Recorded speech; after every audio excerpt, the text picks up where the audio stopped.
Hello my dear students, welcome to the IMB education. आज की इस वीडियो में हम कर रहे हैं क्लास 11th बायोलॉजी का chapter number 13 photosynthesis in higher plants का क्विक रिवीजन NCERT से। यानी इसी सिंगल वीडियो के अंदर हम ये चैप्टर जो वो कंप्लीट कर देंगे और साथ के साथ मैं आपको ये भी बताता चलूँगा कि किस लाइन से किस ईयर में नीट में क्वेश्चन पूछा जा चुका है, ताकि आपको ये पता रहे कि कौन सा टॉपिक ज़्यादा इंपॉर्टेंट है और कहाँ से ज़्यादा बार जो वो नीट में क्वेश्चन आ चुके हैं। अगर मैं इस चैप्टर के वेटेज की बात करूं तो इस चैप्टर का वेटेज जो वो जनरली 1 to 2 क्वेश्चन होता है। जनरली 1 क्वेश्चन पूछे जाते हैं, कभी कभी 2 क्वेश्चन पूछे जाते हैं। ठीक है, तो चलिए बात करते हैं। चैप्टर काफ़ी लॉन्ग है, बट अगर वेटेज के अकॉर्डिंग देखें तो बहुत ही कम इसका वेटेज है। बट नीट का कुछ भी नहीं पता है, कभी 3 भी क्वेश्चन आ सकते हैं, 4 भी आ सकते हैं, कुछ नहीं कह सकते हैं। इसलिए हम जो वो कंप्लीट चैप्टर जो क्विक रिविजन करेंगे। तो चलिए स्टार्ट करते हैं। सबसे पहले हमें ये पता है कि जितने भी एनिमल्स होते हैं, चाहे वो ह्यूमन बींग्स होते हैं, वो फूड के लिए किसके ऊपर डिपेंड करते हैं? प्लांट्स के ऊपर डिपेंड करते हैं। अब प्लांट्स जो होते हैं, जो ग्रीन प्लांट्स होते हैं, वो क्या करते हैं? सिंथेसाइज करते हैं फूड को, और वो किसी और ऑर्गेनिज्म के ऊपर डिपेंड नहीं होते। यानी सिंपल ये समझ लीजिए कि प्लांट्स जो होते हैं वो खुद सिंथेसाइज करते हैं फूड को, किसके थ्रू? फोटोसिंथेसिस के थ्रू। और यही जो फोटोसिंथेसिस होगी, यही इसी को हम क्या पढ़ेंगे? इस चैप्टर के अंदर पढ़ेंगे। इसीलिए जो हमारे प्लांट्स होते हैं, ग्रीन प्लांट्स होते हैं, उनको हम क्या बोलते हैं? उनको हम बोलते हैं ऑटोट्रोप्स, यानी जो खुद का फूड सिंथेसाइज करते हैं। अब आपका ये क्वेश्चन आएगा कि व्हाट इज फोटोसिंथेसिस। तो यहाँ पे लिख रखा देखिए, green plants carry out photosynthesis. What is photosynthesis? This is एक physiochemical process by which they use the light energy to drive the synthesis of organic compound. यानी जो प्लांट्स होते हैं वे क्या करते हैं? जो लाइट एनर्जी होती है उसको यूज करके ऑर्गेनिक कंपाउंड बनाते हैं। इसका मतलब क्या हो रहा है कि जो भी एनिमल्स है वो फूड किससे ले रहे हैं? वो ले रहे हैं प्लांट से। और प्लांट्स जो है वो बनाने के लिए किसका यूज कर रहा है? लाइट एनर्जी का यूज कर रहा है। तो इनडायरेक्टली जितने भी लिविंग ऑर्गेनिज्म है जो अर्थ के ऊपर है, वो डिपेंड कर रहे हैं किसके ऊपर? सनलाइट के ऊपर, क्योंकि सनलाइट ही क्या करता है? जो फोटोसिंथेसिस के अंदर लाइट प्रोवाइड करता है। तो ये काफी इंपॉर्टेंट रोल हो गया। अब फोटोसिंथेसिस जो होता है वो बहुत इंपॉर्टेंट होता है। इसके 2 रीजन दिए एनसीईआरटी ने। पहला तो ये दिया है कि ये प्राइमरी सोर्स है फूड का, यानी जो भी फूड आ रहा है अर्थ के ऊपर उसका सबसे प्राइमरी सोर्स होगा फोटोसिंथेसिस। बट सेकंड क्या है कि it is responsible for the release of oxygen into the atmosphere. यानी जितनी भी ऑक्सीजन रिलीज की जा रही है वो भी किसके थ्रू की जा रही है? फोटोसिंथेसिस के थ्रू की जा रही है। यानी जो हम एयर जो ब्रीथ करते हैं, ऑक्सीजन लेते हैं, और ईट यानी जो फूड लेते हैं, वो दोनों ही कौन प्रोवाइड कर रहा है? फोटोसिंथेसिस प्रोवाइड कर रहा है। तो काफ़ी इंपॉर्टेंट हो जाता है फोटोसिंथेसिस। अब हम आगे चलते हैं। नेक्स्ट यहाँ पर हम बात करने वाले हैं व्हाट डू वी नो, यानी अब तक हम क्या चीज़ें जानते हैं। क्लियर है? तो इस चैप्टर के बारे में हम क्या पढ़ेंगे? इस चैप्टर के बारे में केवल और केवल फोटोसिंथेसिस जो मशीनरी होती है उसके बारे में पढ़ेंगे। कैसे जो एक लाइट एनर्जी है उसको केमिकल एनर्जी के अंदर कन्वर्ट किया जाता है। तो अब हम बात करते हैं, हमने देखिए जो स्टार्टिंग की क्लासेस थी 6, 7, 8, 9, 10th वगैरह, अगर आपने एक्सपेरिमेंट किया नहीं है, यहाँ पे लिख रखा है अर्लियर क्लासेस में, अगर आपने एक्सपेरिमेंट किया नहीं है तो कम से कम आपने एनसीईआरटी बुक में पढ़ा तो होगा कि क्लोरोफिल जो है, लाइट और CO2 वगैरह जो होती है वो रिक्वायर्ड होती है फोटोसिंथेसिस के लिए। बट यहाँ पे बहुत सारे एक्सपेरिमेंट आने वाले हैं। सबसे पहले तो देखिए, आपने एक एक्सपेरिमेंट किया होगा जो पे वेरीगेटेड लीफ होती है। वेरीगेटेड क्या होती है? आपने कई बार लीफ देखी होगा जिसके आपके साइड में जो होता है वो व्हाइट कलर होती है और मिड में जो होती है वो ग्रीन होती है। वेरीगेटेड का मतलब होता है 2 कलर, मतलब 1 से 2 ज़्यादा कलर की अगर लीफ है तो उसको बोलते हैं वेरीगेटेड। अब ये वर्ड यहाँ पे क्यों यूज किया गया है? तो अगर मान लीजिए आप कोई भी एक लीफ ले लीजिए, कोई भी एक लीफ लीजिए, उसको हाफ कवर कर दीजिए। यहाँ पे मान लीजिए मैंने ब्लैक पेपर लगा दिया है और ये ब्लैक पेपर या ब्लैक क्लॉथ से मैंने इसको कवर कर दिया है। तो अब ये जो वो कंप्लीटली कवर रहेगी और ये जो है वो क्या रहेगी? अनकवर्ड रहेगी। तो यहाँ पर स्टार्च हमें मिलेगी, फोटोसिंथेसिस होगा जाएगा, और यहाँ पे जो वो फोटोसिंथेसिस नहीं होगा। सिंपल है। On testing this leave of the presence of starch is clear that the photosynthesis occur only the green part of the leaves in the presence of light. यानी ये बोला गया कि जो भी लीफ होती है उसमें ग्रीन लीफ तो कंप्लीट थी, बट यहाँ पे लाइट आई थी जिस पार्ट पे, केवल वहीं पे फोटोसिंथेसिस हुआ है। यानी जहाँ पे लाइट की प्रेजेंस बहुत इंपॉर्टेंट होती है। इस एक्सपेरिमेंट ये पता चलता है। सेकंड एक्सपेरिमेंट क्या था? सेकंड एक्सपेरिमेंट ये था कि मान लीजिए मेरे पास एक लीफ है, ये वाली, क्लियर है, इसका हाफ पार्ट जो है वो मैंने एक ऐसे बीकर में या फिर एक टेस्ट ट्यूब में कवर कर दिया है, और यहाँ पे मैंने डाल दिया है KOH। KOH क्या होता है? Potassium hydroxide. अब ये KOH क्या करेगा? इस लीफ के अंदर जितना भी CO2 होगा उस सबको एब्जॉर्ब कर लेगी। तो यानी यहाँ से ये पता चलेगा कि जहाँ पे CO2 सारी कंज्यूम हो चुकी है, तो यहाँ पर जो है वो फोटोसिंथेसिस की वजह से जो वो स्टार्च सिंथेसाइज नहीं होगा, केवल यहाँ पर होगा। तो इससे ये पता चलता है कि CO2 भी बहुत इंपॉर्टेंट होती है। लिख रखा देखिए, अनदर एक्सपेरिमेंट कर सकते हैं जहाँ पे एक पार्ट ऑफ लीक जो है उसको इनक्लोज कर सकते हैं टेस्ट ट्यूब में containing some KOH soaked cotton which absorb CO2। अब KOH जो पोटेशियम हाइड्रोक्साइड होती है वो CO2 को एब्जॉर्ब कर लेती है। अदर हाफ जो पार्ट है लीफ का उसको एक्सपोज रहते हैं। कुछ एक टाइम के बाद में क्या देखेंगे कि वहाँ पे प्रेजेंस ऑफ स्टार्च है कौन से पार्ट के अंदर जो कि एक्सपोज था, और जो आपका टेस्ट ट्यूब का था वहाँ पर जो है वो नहीं है कोई भी part of the least test tube positive for starch while the portion that was in the tube, जो टेस्ट ट्यूब के अंदर जो पार्ट था वो नेगेटिव है, यानी वहां पर स्टार्च नहीं है। ये क्या चीज बताता है कि CO2 जो होती है वो रिक्वायर्ड होती है फोटोसिंथेसिस के लिए।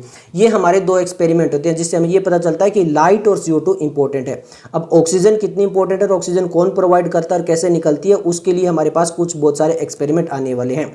सबसे पहले एक साइंटिस्ट आते हैं जोसेफ प्रेस्ले, जो कि बर्थ हुआ था 1733 में और डेथ हुई थी 1804 में। इन्होंने 77 में एक एक्सपेरिमेंट किया था जिसके अंदर यह बताया था कि यहां पर जो है वो प्लांट कितना इंपॉर्टेंट होता है, और प्लांट जो होता है वो कार्बन डाइऑक्साइड को यूज करता है और ऑक्सीजन को रिलीज करता है। इसके अलावा देखिए एक लाइन लिखी है, Presley you may recall discovered oxygen in 1774। ये लाइन काफी इंपॉर्टेंट है। आपसे ये पूछा जा सकता है कि ऑक्सीजन की डिस्कवरी किसने की थी, जोसेफ प्रेस्ले ने। कब की थी, 1774 के अंदर। यहां पर ये चीजें यहाँ पे आ सकती है। अब यहाँ पर जो भी थ्योरेटिकल पोर्शन लिखा हुआ है वो मैं आपको डायग्राम से बता देता हूँ। देखिए डायग्राम लिखा है जोसेफ प्रेस्ले एक्सपेरिमेंट, में सिंपल बता देता हूँ। इन्होंने क्या किया, एक कैंडल ली और एक माउस रखा, ठीक है, और उनको एक जार के अंदर बंद कर दिया। थोड़ी देर बाद में क्या हुआ कि कैंडल जो वो क्लोज हो गई और माउस की क्या हो गई, डेथ हो गई। क्यों? क्योंकि ये क्या रिलीज कर रहे थे, CO2 रिलीज कर रहे थे और क्या कंज्यूम कर रहे थे, ऑक्सीजन कंज्यूम कर रहे थे। तो इस बॉक्स के अंदर जितनी ऑक्सीजन थी वो सारी कंज्यूम हो गई। अब कुछ ऑक्सीजन देने वाला था नहीं, ऑक्सीजन इनको मिली नहीं, तो दोनों का ये हाल हो गया। फिर उसके बाद इन्होंने क्या किया, उनके साथ साथ में एक मिंट प्लांट भी रख दिया। क्लियर है? यहाँ पर क्या किया, ये देखो मिंट प्लांट, यहाँ पर क्या रख दिया, मिंट प्लांट जो वो रख दिया। अब प्लांट क्या कर रहा है, ये जो CO2 जो रिलीज करे थे वो प्लांट जो है वो कंज्यूम कर रहा था, और प्लांट क्या दे रहा था, ऑक्सीजन दे रहा था। तो काफी टाइम के बाद में जो है वो दोनों क्या कर गए, सर्वाइव कर गए। तो इस तरह से इन्होंने बताया कि यहाँ पर जो वो प्लांट क्या कर रहा है, रीस्टोर कर रहा है जो भी एयर जो है वो यहाँ पे आ रही है। देखो लिखा हुआ है, plants restore to the air whatever breathing animals and burning candle remove. जो भी बर्निंग कैंडल और जो आपका माउस जो है वो जो भी रिलीज कर रहे हैं, ओके, उसको कौन, आपका प्लांट जो वो रिस्टोर कर देता है। ये एक्सपेरिमेंट किसका था, जोसेफ प्रेस्ले का था। सिंपल आपको समझ में आ गया होगा। इसी सेम जो हमारा सेटअप था, जो जैसा जो है प्रेस्ले ने यूज किया, इसी सिमिलर सेटअप के साथ में एक और साइंटिस्ट आए थे और उन्होंने भी जो क्या किया, इसी तरह का कुछ एक्सपेरिमेंट किया। बट उन्होंने जो है वो एक बीकर जार नहीं लिया। उन्होंने क्या किया, जो प्लांट था उसको एक बार डार्क में रख रहे थे और एक बार किस में रख रहे थे, लाइट में रख रहे थे। और वो साइंटिस्ट कौन थे, जेन इंगेनहाउस। कब इनका बर्थ हुआ, 1730 में, और 1799 में इनकी जो डेथ हो गई। तो इन्होंने क्या पता किया, इन्होंने ये बताया कि जो भी आपका सनलाइट के द्वारा जो भी प्लांट जो प्रोसेस कर रहा है वो क्या कर रहा है, एयर को प्यूरिफाई कर रहा है, और जो बर्निंग एंडल्स और ब्रीदिंग एनिमल्स जो भी एयर जो है वो रिलीज करिए उसको प्यूरिफाई करने का काम जेन इंगेनहाउस का है। यानी जो जोसेफ प्रेस्ले ने बताया वही जो है वो जेन भाई साहब ने जो वो बताया। बट इन्होंने एक और एक्सपेरिमेंट किया, और वो किया किसके ऊपर, एक्वेटिक प्लांट के ऊपर। ये देखिए इंगेनहाउस ने जो है वो एक्वेटिक प्लांट के ऊपर एक और एक्सपेरिमेंट किया, और उन्होंने क्या देखा कि जो ब्राइट सनलाइट होती है तो जो लीफ होती है उसके पास में हमें स्मॉल बबल्स दिखाई देते हैं। बाद में इन्होंने देखा कि जो स्मॉल बबल्स होते हैं वो डार्क के अंदर अगर हम प्लांट को रखते हैं तो वहां पर दिखाई नहीं देते हैं। अब उन्होंने ये चीज़ नोट की कि यहाँ पर जो बबल्स होते हैं उसके अंदर होती है ऑक्सीजन। इसका मतलब है जो ग्रीन पार्ट होता है प्लांट का वो क्या रिलीज करता है, ऑक्सीजन रिलीज करता है। ये चीज़ उन्होंने बताई। उसके बाद में एक और साइंटिस्ट आ गए, कौन आ गए, ये आ गए वही जो हमने लास्ट चैप्टर में पढ़ा था। अगर हाइड्रोपोनिक्स वाला आपको याद है तो हाइड्रोपोनिक्स जो वो विदाउट सॉइल जो प्लांट ग्रो किया था, कौन से थे, जूलियस वॉन सेक। अब यहाँ पर 1854 के अंदर क्या किया इन्होंने ये बताया कि वहाँ पे जो प्लांट्स होते हैं वहाँ पे बनता है ग्लूकोज, बट वो स्टोर होता है किस फॉर्म में, स्टार्च की फॉर्म में। यानी जो प्लांट्स होते हैं वो ग्लूकोज बनाते हैं बट उसको स्टोर करते हैं स्टार्च की फॉर्म में। ये किसने बताया, जूलियस वॉन सेक्स ने बताया था। अब यहाँ पर इन्होंने कैसे बताया, देखिए, he later study show that the green substance in plant chlorophyll as we now is located in the special body. इसके अलावा इन्होंने ये भी बताया कि जो क्लोरोफिल होता है वो क्लोरोप्लास्ट के अंदर होता है, बट उस तब तक उनका नाम नहीं रखा था कि क्लोरोफिल होता है या क्लोरोप्लास्ट होता है। इसीलिए उन्होंने बोला कि ग्रीन सब्सटेंस इन प्लांट, जो ग्रीन सब्सटेंस होते हैं उनको बोला chlorophyll, is located in special body. कुछ स्पेशल बॉडी के अंदर जो होते हैं वो ग्रीन पार्ट रहते हैं, और स्पेशल बॉडी आज के टाइम हम क्या जानते हैं, क्लोरोप्लास्ट जानते हैं। He found that the green part in the plant is where glucose is made. यानी उन्होंने ये कहा कि जो ग्रीन पार्ट होता है वहीं पे ग्लूकोज बनता है, और ग्लूकोज होता है वो स्टार्च की फॉर्म में स्टोर हो जाता है। ओके, अब हमारे पास ये 3 साइंटिस्ट आ चुके हैं, अब एक और साइंटिस्ट आते हैं और उनका नाम क्या है, TW एंगलमैन। अब ये जो TW एंगलमैन है उनका भी ये बर्थ ईयर और ये हो गया डेथ ईयर। अब इन्होंने क्या किया, और यहाँ से आपका नीट 2019 में क्वेश्चन आ चुका है, ध्यान से देखिए। उन्होंने जो लाइट आ रही थी उसको प्रिज्म की सहायता से क्या कर दिया, ब्रेक डाउन कर दिया, बहुत सारे स्पेक्ट्रल कंपोनेंट हो गए। यानी अब अगर आपको भी पता है कि व्हाइट लाइट को हम अगर उसके आगे प्रिज्म रखेंगे तो जो लाइट है वो स्प्लिट हो जाती है 7 डिफरेंट कलर के अंदर। और वहां पे उन्होंने क्या रख दिया, ग्रीन एल्गी रख दी सभी लाइट्स के अंदर। कौन सी ग्रीन एल्गी, क्लेडोफोरा। अब क्लेडोफोरा को रख दिया जो कि आपका एक उसके बाद में इन्होंने क्या देखा कि जो आपका ऑक्सीजन इवोल्यूशन है, ओके, ऑक्सीजन इवोल्यूशन है वो कहां पर एक्यूमुलेट हो रहा है, आपका ब्लू एंड रेड लाइट के अंदर। जो ब्लू एंड रेड लाइट है उसके अंदर सबसे ज्यादा ऑक्सीजन जो है वो रिलीज हो रहा है। और जो भी बैक्टीरिया वगैरह उन्होंने साथ में लिए थे, जिस सस्पेंशन बनाया था एरोबिक बैक्टीरिया का, वो बैक्टीरिया भी कहाँ एक्यूमुलेट हो गए, सारे के सारे ब्लू और रेड लाइट के पास में। क्यों हो गए, क्योंकि वहां पे ऑक्सीजन रिलीज हो रही थी और जो बैक्टीरिया लिए थे वो कौन से थे, एरोबिक बैक्टीरिया थे, इसलिए। तो इस टाइप का पूछा गया था क्वेश्चन, ये पूछा गया था कि वो कौन सी लाइट है जहां पे सबसे ज्यादा फोटोसिंथेसिस होता है। तो यहाँ पे देखिए ब्लू एंड रेड लाइट का रीजन जो होता है वहां पे सबसे ज्यादा फोटोसिंथेसिस होती है, यहां से ये पता चलता है। ठीक है, ये चीज उन्होंने क्लियर बताई थी। इसके अलावा इन्होंने ये बताया कि it is ribbons rub the absorption spectra of chlorophyll a and b, जिसको हम आगे बात करेंगे कि यहाँ पर जो क्लोरोफिल ए और बी काफी अमाउंट के अंदर भी मिलते हैं। ये चीज क्लियर हो गई, ओके। अब हम बात कर रहे हैं कि यहाँ पे जो फोटोसिंथेसिस होता है उससे क्या बनता है क्या नहीं बनता है। तो सिंपल देखिए यहाँ पे की फीचर्स के अंदर क्या बनता है, यहाँ पे लिख रखा है, देखिए by the middle of the 19th century the key feature of the plant photosynthesis were known namely. यहाँ पर जो लाइट एनर्जी होती है उससे बनाया जाता है कार्बोहाइड्रेट CO2 से, और वहां पे बनता है वाटर से क्या, ऑक्सीजन। अब यहाँ पर इंपीरिकल फॉर्मूला दिया हुआ है, इंपीरिकल का देखिए कार्बन डाइऑक्साइड और वाटर को यूज किया गया है लाइट के अंदर, और वहां पे क्या बना है हमारा, कार्बोहाइड्रेट प्लस ऑक्सीजन जो वो बना है। क्लियर है, यही चीज यहाँ पे बताई गई। अब CH2O, अब अगर इसको इंपीरिकल फॉर्मूला आपको, ये तो इंपीरिकल फॉर्मूला वगैरह तो आप केमिस्ट्री में पढ़ते हो, वहां पे पता ही है। यहाँ पे जो कार्बोहाइड्रेट है वो ग्लूकोज बनता है 6 कार्बन, यानी जो हमारा CH2O है जो इंपीरिकल फॉर्मूला है, अगर हम इसको 6 के साथ मल्टीप्लाई करें C6H12O6 जो है वो हमारा आ जाएगा। ये होता है क्या, कंप्लीट फॉर्मूला। क्लियर है। उसके बाद में एक और साइंटिस्ट आते हैं। अब वो साइंटिस्ट कौन से हैं, वो साइंटिस्ट हमारे कोलियस वैन नील। कौन से साइंटिस्ट है, कोलियस वैन नील। अब ये जो वैन नील भाई साहब हैं, इन्होंने भी एक एक्सपेरिमेंट किया जिससे जो है वो ये पता चला कि जो भी ऑक्सीजन जो है वो रिलीज होती है किससे, वाटर से। देखिए, who based on the study of the purple and green bacteria demonstrated that the photosynthesis is essentially a light dependent reaction। ये तो हमें पता है कि वो लाइट डिपेंडेंट रिएक्शन होती है, जहाँ पे जो हाइड्रोजन होता है वो एक ऑक्सीडाइजेबल कंपाउंड से रिलीज होके और CO2 के साथ में अटैच होता है, reduce carbon dioxide to carbohydrate. यानी जो CO2 है उसमें से जो भी कंपाउंड है, ये वाला जो कंपाउंड है ये हाइड्रोजन, ये क्या है, एक ऑक्सीडाइजेबल कंपाउंड है, और यहाँ से जो हाइड्रोजन है वो अटैच हो जाएगा किसके साथ में, CO2 के साथ में। क्लियर हो गया। तो यहां पर यही एक्सपेरिमेंट इन्होंने बताया है। H2A लेने का मतलब यहां पे ये ऑक्सीडाइजेबल कंपाउंड की बात करें, वो चाहे ऑक्सीजन हो सकता है, सल्फर हो सकता है, कोई भी अदर कंपाउंड हो सकता है जो ऑक्सीडाइजेबल हो। ठीक है, ये इन्होंने साइंटिस्ट ने बताने की कोशिश की है। अब देखिए, अब ग्रीन प्लांट्स के अंदर क्या होता है, ग्रीन प्लांट्स के अंदर हम लेते हैं H2O, जहां पे हाइड्रोजन डोनर जो होता है वो कौन सा होता है, आपका ऑक्सीजन होता है। इसके अलावा जब हम ये चीज देखते हैं तो वहां पे हम देखते हैं कि यहां पर क्या रिलीज हो जाती है, ऑक्सीजन रिलीज हो जाती है। बट कुछ एक ऐसे ऑर्गेनिज्म होते हैं जिसमें ऑक्सीजन रिलीज नहीं होती है। जब अगर हम ऑक्सीजन की जगह क्या ले लें, सल्फाइड ले लें। यहाँ पे देखिए हाइड्रोजन सल्फाइड। हाइड्रोजन सल्फाइड क्या होती है, कलरलेस गैस होती है। जो सीवेज वगैरह जो होते हैं ना, डंग वगैरह जहाँ पे रखते हैं, वहां से भी ये बहुत ज्यादा रिलीज होती है। अब सीवेज वगैरह को ओपन करोगे वहां से बहुत ज्यादा बदबू आती है, वो हाइड्रोजन सल्फाइड की वजह से आती है। क्रूड ऑयल वगैरह जहाँ से निकालते हैं वहां पे भी उसके अंदर भी ये गैसेज बहुत ज्यादा रिलीज होती है, फ्लेमेबल होती है। क्लियर है। तो यहां पर उन्होंने क्या किया, जो हमारा H2O था वाटर की जगह उन्होंने क्या ले लिया, हाइड्रोजन सल्फाइड ले लिया। और फिर उन्होंने ये देखा कि जो हमारे बैक्टीरिया थे, पर्पल और ग्रीन सल्फर बैक्टीरिया, वहां पर जो आपकी ऑक्सीजन है वो रिलीज नहीं हो रही है। ओके, वहां पर क्या रिलीज हो रहा है, सल्फर रिलीज हो रहा है। तो the oxidation product is sulphur और sulphate depending on the organism and not O2। जब इसका ऑक्सीडेशन हुआ तो उन्होंने देखा कि वहां पर सल्फर या फिर सल्फेट निकल रहे हैं ऑर्गेनिज्म के ऊपर डिपेंड करते हुए, और ऑक्सीजन नहीं रिलीज हो रही है। तो इससे इन्होंने क्या बताया, इन्होंने सिंपल बस ये बताने की कोशिश की, ये लिखा हुआ है, he inferred that the oxygen evolved by the green part is from H2O and not from carbon dioxide. बस इतना बताने की कोशिश हुई है कि जो हम ऑक्सीजन होती है वो किससे निकलती है, वाटर से निकलती है, कार्बन डाइऑक्साइड से नहीं निकलती है। बस ये इन्होंने बताने की कोशिश की।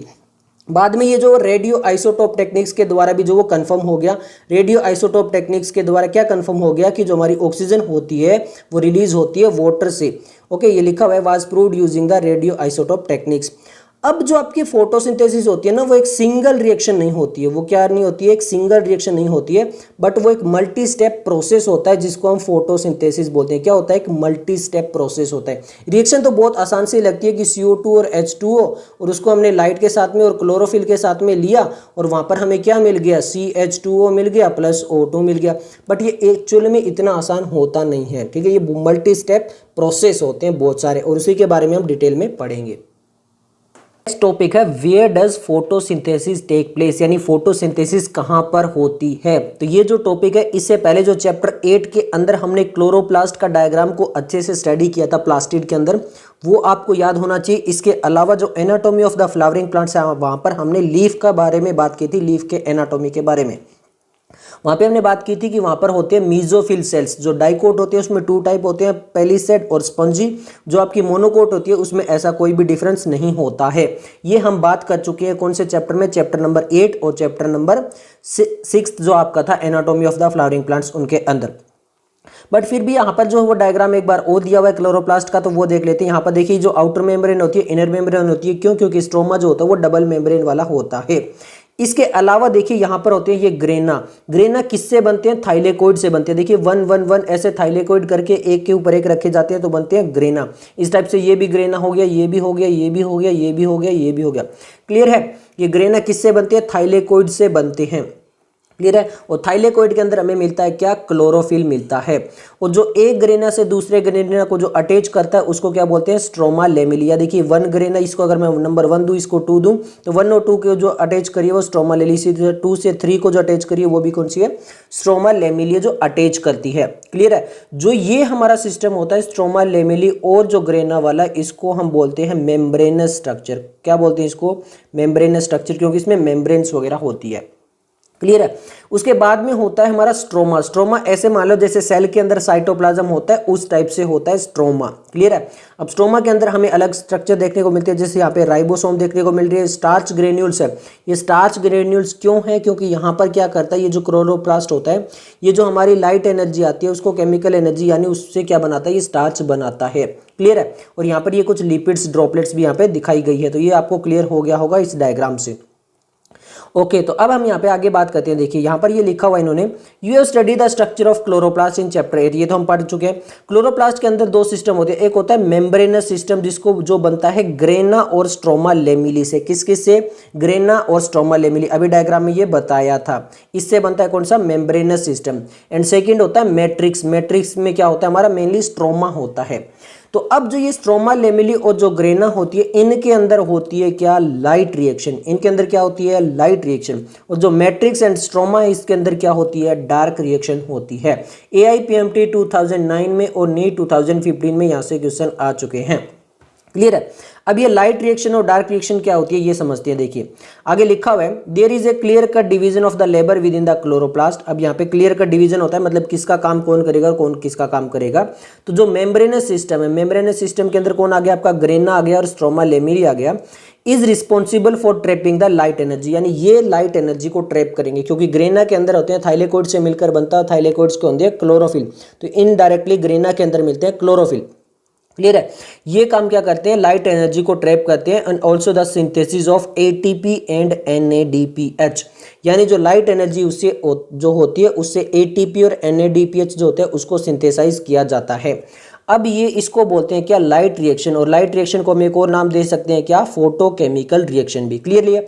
और ये जो है वो डायरेक्टली लाइट ड्राइवन होती है, यानी ये कंप्लीटली लाइट पर डिपेंड होती है। अगर लाइट आएगी वहां पर सनलाइट आएगी तो ये काम होगा, सनलाइट नहीं आएगी तो ये काम नहीं होगा। क्लियर है? ओके, अब हम बात करते हैं स्ट्रोमा की। स्ट्रोमा के अंदर होती है एंजाइमेटिक रिएक्शंस। क्या होती है, एंजाइमेटिक रिएक्शन। और वो किसका सिंथेसाइज करते हैं, शुगर्स का। अब समझ में आ गया, ये स्टार्च ड्रॉपलेट्स क्या है, इनका सिंथेसाइज किया जाता है स्ट्रोमा के अंदर, which in turn into the starch. और ये लिखा हुआ है कि यहाँ पर ये किस में कन्वर्ट हो जाते हैं, स्टार्च के अंदर कन्वर्ट हो जाते हैं। क्लियर हो गया? अब यहाँ पर ये जो रिएक्शन होती है, जो स्ट्रोमा के अंदर रिएक्शन चल रही होती है, जहाँ पे स्टार्च सिंथेसाइज होता है, एंजाइमेटिक रिएक्शन, इसको बोलते हैं डार्क रिएक्शन या फिर कार्बन रिएक्शन। क्या बोला जाता है? डार्क रिएक्शन या फिर कार्बन रिएक्शन।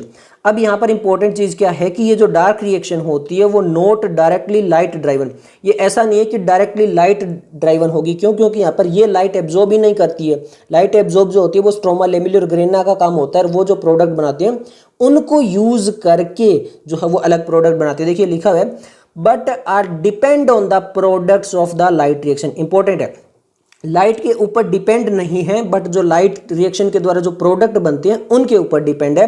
और इसी वजह से आप ये कह सकते हो कि जो ये डार्क रिएक्शन होती है, कोई ज़रूरी नहीं है कि ये केवल और केवल डार्क के अंदर होगी, ये दिन में साथ की साथ भी चलती है। क्यों? क्योंकि लाइट रिएक्शन ये प्रोडक्ट बनाएंगे और इन्हीं प्रोडक्ट का यूज़ करते हुए डार्क रिएक्शन साथ की साथ में भी चल सकती है, यानी लाइट में भी हो सकती है। They are not light dependent, but ये लाइट डिपेंडेंट नहीं है, इसमें थोड़ा सा डिफरेंस है। क्लियर हो गया? ये सब कुछ था किसके बारे में, कि फोटोसिंथेसिस कैसे होती है। अब हम बात करते हैं कि how many types of pigments are involve in photosynthesis, यानी किस किस टाइप के पिगमेंट जो होते हैं वो फोटोसिंथेसिस के अंदर टेक प्लेस होते हैं। क्लियर है? अब यहाँ पर देखते हैं, देखिए यहाँ पर आप देखोगे कि जो लीव्स के अंदर जो होती है वो बहुत सारे शेड्स होते हैं ग्रीन के। अगर आप एक लीफ देखोगे उसमें ऐसा नहीं है कि केवल ग्रीन ग्रीन ग्रीन है, उसमें भी बहुत सारी जो वो शेड्स होती है। क्लियर है? अब हम बात करें तो लीफ के अंदर होता क्या है, अलग अलग पिगमेंट होते हैं, जैसा कि हम प्लास्टिड के अंदर चैप्टर नंबर 8 के अंदर पढ़ के आए थे, और उनको हम पेपर क्रोमेटोग्राफी से जो वो अलग अलग कर सकते हैं। क्लियर है? अब अगर हम जब उनको अलग अलग करेंगे तो हमें दिखाई देगा कि वहां पर क्लोरोफिल ए है, क्लोरोफिल बी है, जेंथोफिल है और कैरोटीनोइड्स है। क्लियर है? अब यहाँ पे लिखा हुआ है, देखिए the leaves is not due to a single pigment but due to the 4 pigment. कौन कौन से? Chlorophyll A. क्लोरोफिल ए क्या करता है, ब्राइट और ब्लू कलर जो होता है क्रोमेटोग्राम में वो प्रोवाइड करता है। क्लोरोफिल बी जो होता है वो येलो ग्रीन, जेंथोफिल येलो, और कैरोटीनोइड जो होता है वो yellow to yellow orange colour provide करता है। तो अब आपको ये समझ में आ गया होगा कि इन अलग अलग पिगमेंट की वजह से जो होता है वो क्या होता है कि यहाँ पर अलग अलग कलर्स हमें दिखाई देते हैं। अब आगे देखते हैं, pigments are substances that have ability to absorb light at specific wavelength. ये जो पिगमेंट है, जैसे क्लोरोफिल ए है, क्लोरोफिल बी है, जेंथोफिल है, कैरोटीनोइड्स है, इनके पास क्या एबिलिटी होती है कि ये लाइट को एब्जॉर्ब करते हैं, बट स्पेसिफिक वेवलेंथ में। क्लियर है? अब मैं आपको ये ग्राफ समझाता हूं तब आपको ज़्यादा अच्छे से समझ में आएगा। देखिए यहाँ पे दिया हुआ है कि वेवलेंथ है इन नैनोमीटर, और यहाँ पे लाइट एब्जॉर्प्शन, और ये अलग अलग एक ए बी सी करके है। अब ध्यान से देखिए, जो हमारा ये होता है क्या, जो ग्राफ होता है जहाँ पे नैनोमीटर के अंदर वेवलेंथ दिए, तो यह किसको बताता है? विबग्योर को। देखो लिखा भी हुआ है विबग्योर। विबग्योर क्या होता है? यहाँ से स्टार्ट होता है VIBGYOR, यानी जो रेड होती है वो 700 नैनोमीटर और जो वायलेट होती है वो 400 नैनोमीटर से स्टार्ट होती है, इस टाइप से होता है। Violet, indigo, blue, green, yellow, orange, red. Clear हो गया? तो अब यहाँ पर आप ध्यान से देखिए, ये लाइन याद रखिए, यहाँ पर ये व्हाइट वाली लाइन जो 400 को, ये 500, ये 600 और ये 700 नैनोमीटर। क्लियर है? अब हम आगे चलते हैं तो पहले वाले डायग्राम को देखते हैं। अब देखिए यहाँ पे क्लोरोफिल वाला दिया हुआ है, ये क्लोरोफिल बी जो ग्रीन में दिया हुआ है, ये कैरोटीनोइड येलो में, ये क्लोरोफिल ए जो वो आपको ब्लू में दिया हुआ है। तो यहाँ पे 400 है, यहाँ पे 500, यहाँ पे 600, यहाँ पे 700। तो जैसे यहाँ पर देखोगे ज़्यादातर जो है वो यहाँ पर एब्जॉर्प्शन हो रहा है। कहाँ पे हो रहा है? यहाँ पर एब्जॉर्प्शन हो रहा है, और यहाँ पे थोड़ा सा कम हो रहा है एज कम्पेयर टू, यानी जो ब्लू लाइट वगैरह होती है, वॉयलेट, इंडिको, जो ब्लू लाइट है, यहाँ पर सबसे ज़्यादा आपको एब्जॉर्प्शन मिलेगा, और ऑरेंज रेड वाला जो पोर्शन है यहाँ पे थोड़ा सा कम मिलेगा। बट फिर भी अगर हम देखें तो ज़्यादातर जो ब्लू वाले रीजन होते हैं, जो यहाँ पे रेड वाले के आसपास जो रीजन है, वहाँ पर जो है वो ज़्यादा स्पेक्ट्रम जो होते हैं वो ज़्यादा एब्जॉर्प्शन हो रहा है। यहाँ पे लिखा हुआ है absorption of light by the chlorophyll pigment. Clear हो गया? अब ये क्या है? Rate of photosynthesis and increase by O2 release. तो यहां पर ये किससे होता है? देखिए रेट ऑफ फोटोसिंथेसिस दिया है, किससे मेजर करें कि कितनी ज्यादा ऑक्सीजन रिलीज हो रही है। तो अब ये भी क्या था? 400, 500, 600, 700। तो अब भी आप देखोगे ना, यहाँ पर भी ये क्या हो रहा है? फोटोसिंथेसिस यहाँ पे बहुत ज्यादा है, फिर यहाँ पे कम हो रहा है, यहाँ पे ज्यादा है। यानी ये भी जो वो ब्लू वाले, वॉयलेट, इंडिको ब्लू और रेड ऑरेंज वाले आसपास रीजन में जो फोटोसिंथेसिस जो वो ज्यादा हो रहा है, और यहाँ पर जो है रीजन जो ग्रीन वगैरह वाली लाइट होती है वहां पर कम हो रहा है। तो यही इन्होंने बताने की कोशिश की है इस ग्राफ के अंदर। क्लियर है? अब हम देख लेते हैं। देखिए लिखा है, look at the figure 13.3b showing the wavelength eight which maximum photosynthesis occur in plants. यहाँ पर अगर आप देखोगे तो ये क्लोरोफिल ए वाली लाइट है, ये जो ब्लू कलर में दी है ये क्लोरोफिल ए है, और फोटोसिंथेसिस भी इसी के हिसाब से चल रहा था। क्लियर है? तो यहाँ पर लिखा हुआ देखिए, You can you see that the wavelength at which there is a maximum absorption of chlorophyll A is the blue and red region। जो blue region और जो red region है उसमें सबसे ज़्यादा absorption हो रही है, और अगर absorption हो रही है तो also show higher rate of photosynthesis, तो वहाँ पर photosynthesis का रेट भी हाई है। क्लियर हो गया। इसी वजह से जो हमारा क्लोरोफिल ए होता है उसको हम बोलते हैं चीफ पिगमेंट। क्या बोलते हैं उसको? चीफ पिगमेंट बोला जाता है। क्लियर है, जो एसोसिएटेड होता है डायरेक्टली फोटोसिंथेसिस के साथ में। तो आप कहोगे कि जो हमारा क्लोरोफिल ए था इसको तो चीफ पिगमेंट बोल दिया, तो ये जो क्लोरोफिल बी, कैरोटीनॉइड, जेंथोफिल, इनको क्या बोलेंगे? तो अभी इसी पैराग्राफ के अंदर आपका आ जाएगा। देखिए यहां से जो है वो आपका नीट 2019 में क्वेश्चन आ चुका है। लाइन देखिए क्या लिखा है। These graph together show that the most of the photosynthesis take place in the blue and red region of the spectrum। समझ में आ गया? ब्लू एंड रेड रीजन में सबसे ज्यादा आपको फोटोसिंथेसिस देखने को मिलती है। Some photosynthesis does take place also in favor of the visible spectrum। Let us now, अब देखिए यहाँ पर लिखा हुआ है, तो chlorophyll is the major pigment responsible for trapping light. Other thylakoid pigment like chlorophyll b, xanthophyll, carotenoid which are called accessory pigment. Clear हो गया। तो जो क्लोरोफिल ए था उसको क्या बोला था? चीफ पिगमेंट बोला था, और जो हमारा क्लोरोफिल बी, जेंथोफिल और कैरोटीनॉइड है उनको क्या बोलते हैं? एसेसरी पिगमेंट बोला जाता है। अब लिखा हुआ है also absorb light and transfer to the energy to the chlorophyll A. अब यहां पर ऐसा क्यों बोला गया है? क्योंकि देखिए जो क्लोरोफिल बी होगा, जो क्लोरोफिल बी होगा या फिर कैरोटीनॉइड होगा या फिर जेंथोफिल होगा, ये जितनी भी लाइट एनर्जी को एब्जॉर्ब करेंगे ये अल्टीमेटली किसको पहुंचाएंगे? क्लोरोफिल ए को पहुंचाएंगे। किसको पहुंचाएंगे? क्लोरोफिल ए को पहुंचाएंगे। यही यहाँ पर लिखा है, accessory pigment also absorb light and transfer to the energy to the chlorophyll a. Clear हो गया। तो यहाँ पर ये चीज क्लियर होगी आपको। अब आगे लिखा है they not only enable a wide range of wavelength of incoming light to be utilised for photosynthesis but also protect the chlorophyll A from photo oxidation. इसके अलावा जो एसेसरी पिगमेंट होते हैं, एसेसरी पिगमेंट क्या करते हैं? जो क्लोरोफिल ए होता है उसको प्रोटेक्ट करते हैं। किससे? फोटो ऑक्सीडेशन से भी उसको प्रोटेक्ट करते हैं। क्लियर हो गया। ओके तो हमने दो बात की थी कि एक लाइट रिएक्शन बनती है, एक डार्क रिएक्शन बनती है। तो सबसे पहले हम बात करेंगे व्हाट इज लाइट रिएक्शन। अब लाइट रिएक्शन क्या होती है? लाइट रिएक्शन को हमने क्या बोला था? फोटोकेमिकल रिएक्शन भी बोला था। अब इसमें थोड़ा सा टाइम लगेगा, यहाँ से वीडियो थोड़ी सी लॉन्ग होगी क्योंकि मैं इसको आपको थोड़ा सा डिटेल में समझाने की कोशिश करूंगा, और सबसे ज़्यादा कन्फ्यूजन जो है वो इस चैप्टर में इसी टॉपिक में आती है। क्लियर है? तो आप ध्यान से समझते जाना। लाइट रिएक्शन क्या होती है? फोटोकेमिकल रिएक्शन होती है। अब फोटोकेमिकल रिएक्शन के अंदर क्या क्या होता है, यहाँ से नीट 2018 में क्वेश्चन है, ध्यान से देखिए। Include light absorption, light absorption का काम होता है। वाटर स्प्लिटिंग, वाटर को स्प्लिट करने का काम कहाँ पे होता है? लाइट रिएक्शन में होता है। Oxygen release, oxygen O2 release कहाँ पे होती है? लाइट रिएक्शन में होती है। और ये तो हम पढ़ के ही आए थे कि and the formation of high energy chemical intermediates ATP and NADPH, यानी ATP और NADPH का सिंथेसिस भी कहाँ पे होता है? लाइट रिएक्शन में होता है। यहीं से 2018 में क्वेश्चन आ चुका है। क्लियर है? अब आपको ये चीज़ें पता चल गई होगी। हम ATP सिंथेसिस बाद में देखेंगे, पहले NADPH भी देखेंगे और हम ये भी देखेंगे कि ऑक्सीजन कहाँ से रिलीज होती है। बट उससे पहले हम ये देखते हैं कि ये पूरा सिस्टम कैसे अटैच होता है। हमने बात करें है कि यहाँ पर जो है ये होता है हमारा मेम्ब्रेनस सिस्टम। लाइट रिएक्शन कौन सा होता है? मेम्ब्रेनस सिस्टम, जहाँ पे होता है हमारा grana and stroma lamellae. Clear है? यहाँ पे मेनली जो चीजें होगी वो ग्रेना के अंदर होगी, और ग्रेना बनता है थाइलेकोइड से। ये हम पढ़ चुके हैं कहाँ पे? चैप्टर 8 के अंदर। ओके अब देखिए यहाँ पे क्या होता है। Several protein complex are involve in the process. बहुत सारी कॉम्प्लेक्स प्रोटीन जो होती है वो भी इन्वॉल्व होती है, जिसको हम बोलते हैं साइटोक्रोम प्रोटीन्स भी। क्लियर है? ये भी आपको याद रखना है। द पिगमेंट, अब पिगमेंट्स कौन सी बात कर रहा है? वो जो chlorophyll a, b, carotene, xanthophyll उनकी बात कर रहा है। Are organised into two discrete photochemical light harvesting complexes LHC। ध्यान से देखिए यहाँ पर दिखाया गया है LHC, लाइट हार्वेस्टिंग कॉम्प्लेक्स। देखिए ध्यान से, यहाँ पर ये जो आपको दिख रहे हैं ये पिगमेंट दिख रहे हैं। कौन से दिख रहे हैं? ये पिगमेंट दिख रहे हैं। इसमें क्या होगा? क्लोरोफिल ए भी होगा, बी भी होगा, कैरोटीनॉइड भी होगा और आपका जेंथोफिल भी होगा। ये सारे पिगमेंट होंगे। क्लियर हो गया? पिगमेंट मॉलिक्यूल के अंदर। अब पिगमेंट मॉलिक्यूल के अंदर ये पूरा लाइट हार्वेस्टिंग कॉम्प्लेक्स है। यहाँ पर प्रोटीन्स भी होगी। क्या होगी? यहाँ पर प्रोटीन्स होगी, और उसी प्रोटीन से ये बाउंड होंगे सारे आपके पिगमेंट। एक दिया है रिएक्शन सेंटर। अब देखिए ये जो पिगमेंट मॉलिक्यूल है यहाँ पर तो ये सारे होंगे ही होंगे A B C, बट जो रिएक्शन सेंटर है यहाँ पर स्पेसिफिक केवल और केवल एक अलग से, क्या? एक अलग से पिगमेंट होगा। क्लोरोफिल ए, और कुछ नहीं हो सकता यहाँ पे, क्लोरोफिल बी नहीं हो सकता, कैरोटीनॉइड, जेंथोफिल, कुछ भी नहीं हो सकता। रिएक्शन सेंटर में केवल एक मॉलिक्यूल होगा, किसका? क्लोरोफिल ए का। ये जो है यहाँ पर तो ए बी सी सभी होंगे ही होंगे, बट रिएक्शन सेंटर में अलग से क्लोरोफिल ए होगा। क्लियर हो गया? ओके, अब यहाँ पर जो है ये जो लाइट हार्वेस्टिंग कॉम्प्लेक्स है, इनको हमने 2 पार्ट में डिवाइड कर दिया। एक को बोल दिया photo system 1 that is PS1, और एक को बोल दिया फोटो सिस्टम 2। अब ये ऐसे नहीं बोला कि ये फंक्शन कैसे करते हैं, इनका नाम दिया गया in the sequence of their discovery. मतलब वो जैसे डिस्कवरी, अगर पहले ये वाला डिस्कवर हुआ तो हमने नाम रख दिया फोटो सिस्टम 1, और बाद में दूसरा जब डिस्कवर हुआ तो हमने नाम रख दिया फोटो सिस्टम 2। अब ये इस पर डिपेंड नहीं करते हैं कि वो फंक्शन कैसे परफॉर्म करते हैं, ये फंक्शन वगैरह हम डिटेल में देखेंगे। क्लियर है? और ये किस टाइम चलती है? लाइट रिएक्शन के टाइम पे चलती है। अब देखो लिखा हुआ है LHC, जो light harvesting complex. Light harvesting complex are made up of hundreds of pigment, यानी बहुत सारे पिगमेंट होते हैं, bound to the protein.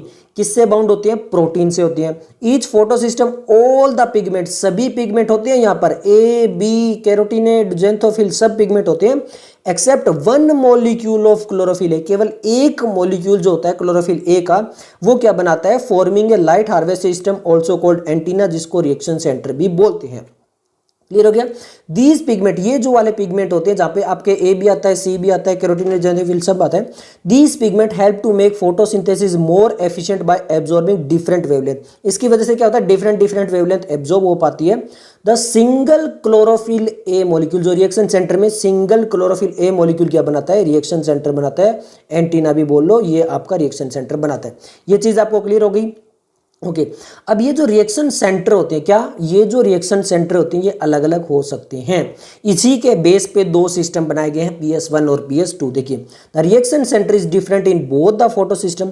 PS1 के अंदर जो क्लोरोफिल ए है, वहां पर एब्जॉर्प्शन पीक होती है 700 नैनोमीटर की। कितनी? 700 नैनोमीटर की। 700 नैनोमीटर यानी रेड रीजन, वहां पर पीक हो जाती है क्लोरोफिल ए की। बट जो फोटो सिस्टम 2 है, वहां पर जो मैक्सिमम एब्जॉर्ब कर सकता है वो क्लोरोफिल ए ही है। कौन सा है? क्लोरोफिल ए, या दोनों में। लेकिन PS1 के अंदर जो वो 700 नैनोमीटर चलती है, और PS2 के अंदर जो होती है वो 680 चलती है। क्लियर हो गया? ओके, अब हम बात करते हैं इलेक्ट्रॉन ट्रांसपोर्ट की। ये चीज आपको PS1 क्या होता है, PS2 क्या होता है, ये आपको चीज क्लियर हो गई होगी। अब यहां पर आप ये देखोगे, जैसे हम वर्क की बात करेंगे ना, तो पहले वर्क स्टार्ट होगा PS2 का, एंड देन PS1 में जाएंगे। बट इनका नाम कैसे दिया गया है? नाम दिया गया डिस्कवरी के बेस पे। क्लियर हो गया? तो अब फंक्शन जो स्टार्ट होगा वो तो आपका 2 से स्टार्ट होगा। क्लियर हो गया? तो इसमें कंफ्यूजन आपको नहीं होनी, क्योंकि इनका नाम उसमें दिया गया है कि वो डिस्कवरी कैसे हुई थी। अब बात करते हैं इलेक्ट्रॉन ट्रांसपोर्ट की।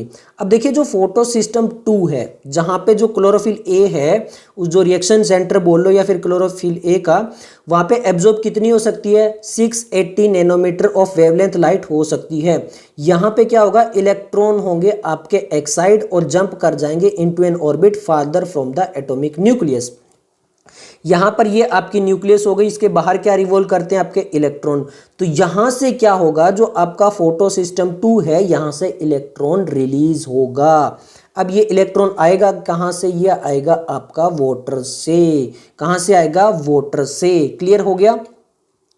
ठीक है, वाटर से इलेक्ट्रॉन आएगा, और ये यहां पर आपका अदर हायर ग्रुप के अंदर इलेक्ट्रॉन चलता रहेगा, उसको इलेक्ट्रॉन एक्सेप्ट करेंगे और वो इलेक्ट्रॉन ट्रांसपोर्ट के अंदर जाएगा। देखिए, these electron are picked up by electron acceptor which passes them to the electron transport system consisting of the cytochromes. अब साइटोक्रोम्स क्या होती है? साइटोक्रोम्स होती है आपकी हीम प्रोटीन। क्या होती है? Haem protein. अब मैं आपको यहाँ से इस डायग्राम से समझाने की कोशिश करूंगा, तो आपको समझना है। ये लाइट हार्वेस्टिंग कॉम्प्लेक्स है। लाइट हार्वेस्टिंग कॉम्प्लेक्स का मतलब है यहाँ पे सारे जो हैं वो आपके पिगमेंट्स हैं, प्रोटीन के साथ में बाउंडेड है। अब यहाँ पर ये जो आपके पिगमेंट है, ये लाइट को क्या कर रहे हैं? एब्जॉर्ब कर रहे हैं। देखो यहाँ पे ये वाला दोनों लाइट को क्या कर रहे हैं? एब्जॉर्ब कर रहे हैं।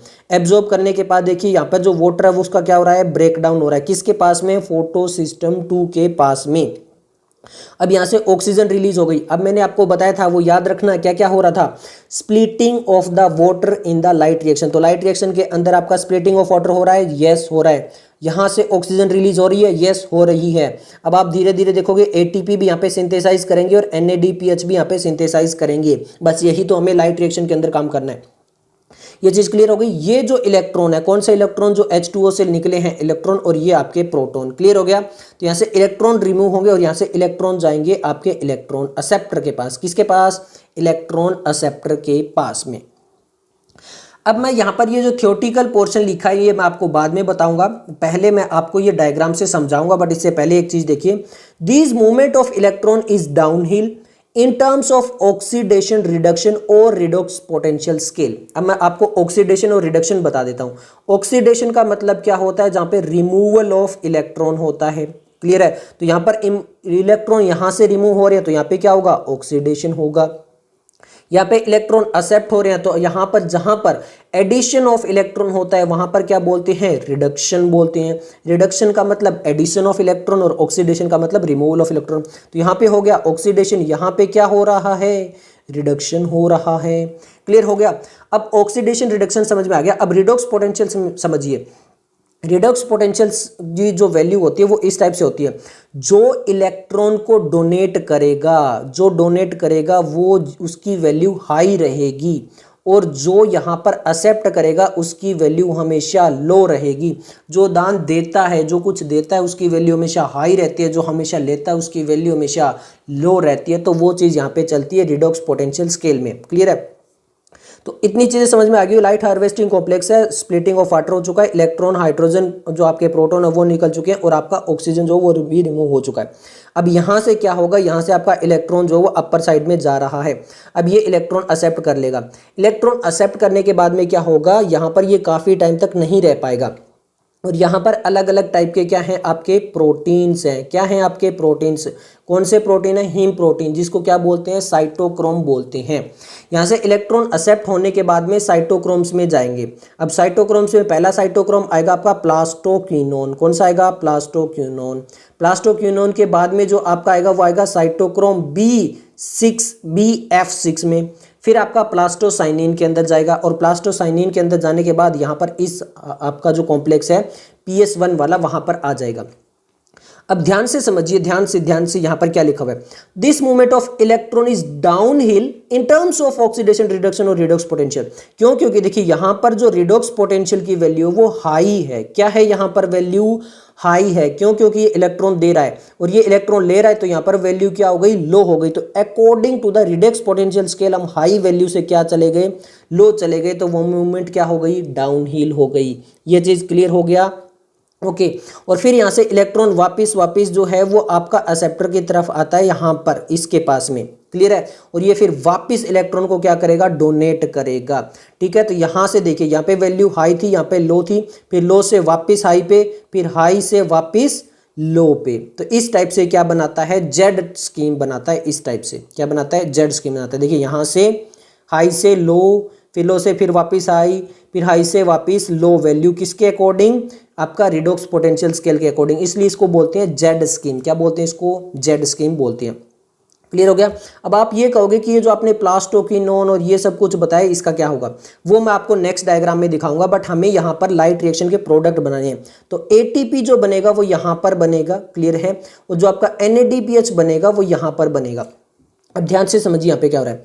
आपके इलेक्ट्रॉन आए, इलेक्ट्रॉन यहाँ पे आने के बाद यहाँ पर एक्सेप्टर जो प्रोटीन थे उनको दे दिया, पर ये एक्सेप्ट्रॉन प्रोटीन जो है, जो यहाँ पर जो प्रोटीन है वो उसका इलेक्ट्रॉन का यूज नहीं करेंगे। वो सिंपल इलेक्ट्रॉन लेंगे और आगे पास कर देंगे, इलेक्ट्रॉन लेंगे और आगे पास कर देंगे, इलेक्ट्रॉन लेंगे और आगे पास कर देंगे। वो बिल्कुल भी यूज नहीं करेंगे उस इलेक्ट्रॉन का। क्लियर है। उसके बाद में क्या होगा? वो वापस यहाँ पे जो आपका सेकंड लाइट हार्वेस्टिंग कॉम्प्लेक्स है जो फोटो सिस्टम 1 वाला है वहाँ पर आ जाएगा इलेक्ट्रॉन, और वो भी उसको वापस आगे भेज देगा। और यहाँ पे होगा आपका एक प्रोटीन। कौन सा प्रोटीन? Ferredoxin protein. और इसके पास होगा एक एंजाइम। कौन सा एंजाइम होगा इसके पास? Ferredoxin NADP plus oxido reductase enzyme होगा, जिसको FNR भी बोला जाता है। और वो क्या करेगा? एंजाइम जो NADP है प्लस है उसको NADPH में जो है वो कन्वर्ट कर देगा।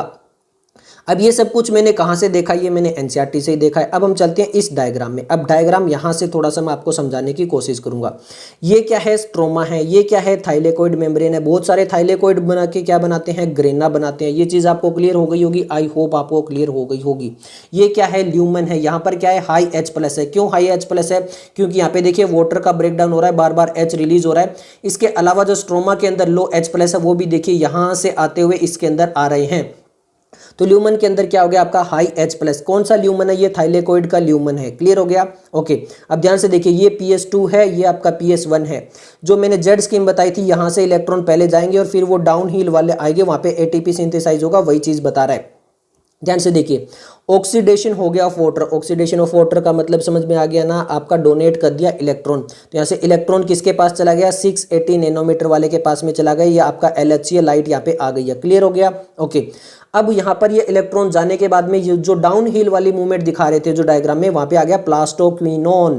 कौन सा आ गया, प्लास्टोक्विनोन। ये क्या है आपका, साइटोक्रोम प्रोटीन से। ये अलग अलग टाइप की प्रोटीन है। ये सिंपल क्या करती है, इलेक्ट्रॉन लेती है और आगे पास कर देती है, खुद यूज नहीं करती है। क्लियर हो गया। उसके बाद में आता है आपका साइटोक्रोम B6F। क्या आ गया, साइटोक्रोम B6F। उसके बाद में यहां पर चला गया प्लास्टोसाइनिन के पास में, और प्लास्टोसाइनिन से देखिए नेक्स्ट आ गया आपका कौन सा, PS1 जो 700 नैनोमीटर वाला था। क्लियर हो गया। उसके बाद में ये इलेक्ट्रॉन आगे देता है। अब यहाँ पे देखिए FD लिखा है, FD होता है फेरेडोक्सिन प्रोटीन। कौन सी प्रोटीन, फेरेडोक्सिन प्रोटीन। क्लियर है। फेरेडोक्सिन प्रोटीन के पास में यहाँ पे लिखा है FNR। FNR आपका क्या है, फेरेडोक्सिन NADP plus oxido reductase enzyme, तो इसको बोलते हैं FNR। और ये क्या कर रहा है, वो जो इलेक्ट्रॉन आया उसको NADP प्लस H+ में जोड़कर, और यहाँ पे क्या बना रहा है, NADPH बना रहा है। क्लियर हो गया। अब जो यहाँ पे हमारे H+ आयन बच रहे थे, अब आपके पास कहोगे ये तो प्रोटॉन्स हो गए बहुत सारे, H+। तो H+ से हमने देखा था जेड स्कीम में क्या बना रहे थे, ATP बना रहे थे। क्या बना रहे थे, ATP बना रहे थे। तो वही यहाँ पर देखिए, यहाँ पर CF6, यहाँ पर ये जो आपके प्रोटीन होती है ये यूज करेगी ATP सिंथेसाइज से। और यहाँ पर देखिए, यहाँ पे ये 2 CF0 और CF1 होते हैं इसमें। और यहाँ पे देखिए ADP एडिनोसाइन डाइफॉस्फेट के अंदर इनऑर्गेनिक फॉस्फेट को ऐड कर रहे हैं और क्या बना रहे हैं, ATP बना रहे हैं। तो ATP बन गया। क्लियर हो गया। और आपका क्या बन गया, NADPH बन गया। ये पूछा था प्लास्टोक्विनोन क्या करता है, ये आपका नीट 2020 में पूछा था डायग्राम में। और डायग्राम आप पढ़ते भी नहीं हो, कई बच्चे तो ये देखते हैं समझ में भी नहीं आता। आई होप अब आपको समझ में आया होगा डायग्राम। क्लियर है। तो यहाँ से अब आपको समझ में आ गया होगा कि इलेक्ट्रॉन एक्सेप्ट करने के बाद में यहाँ क्या आएगा आपका, यहाँ पे आएगा प्लास्टोक्विनोन। ये इलेक्ट्रॉन ट्रांसपोर्ट सिस्टम वाला साइटोक्रोम B6F बोल दिया है। और यहाँ पे आपका क्या आ जाएगा, प्लास्टोसाइनिन, और फिर यहाँ पर आ जाएगा, और फिर यहाँ से आपका वापिस जाएगा। और जो आपका फेरेडोक्सिन है वहाँ पर आपका क्या होगा, FNR एंजाइम होगा जो NADPH बना देगा। आई होप आपको ये डायग्राम अब आपको क्लियर हो गया होगा। अब हम थ्योरेटिकल पोर्शन पढ़ लेते हैं। देखिए, the electron are not used up as they pass through the electron transport से।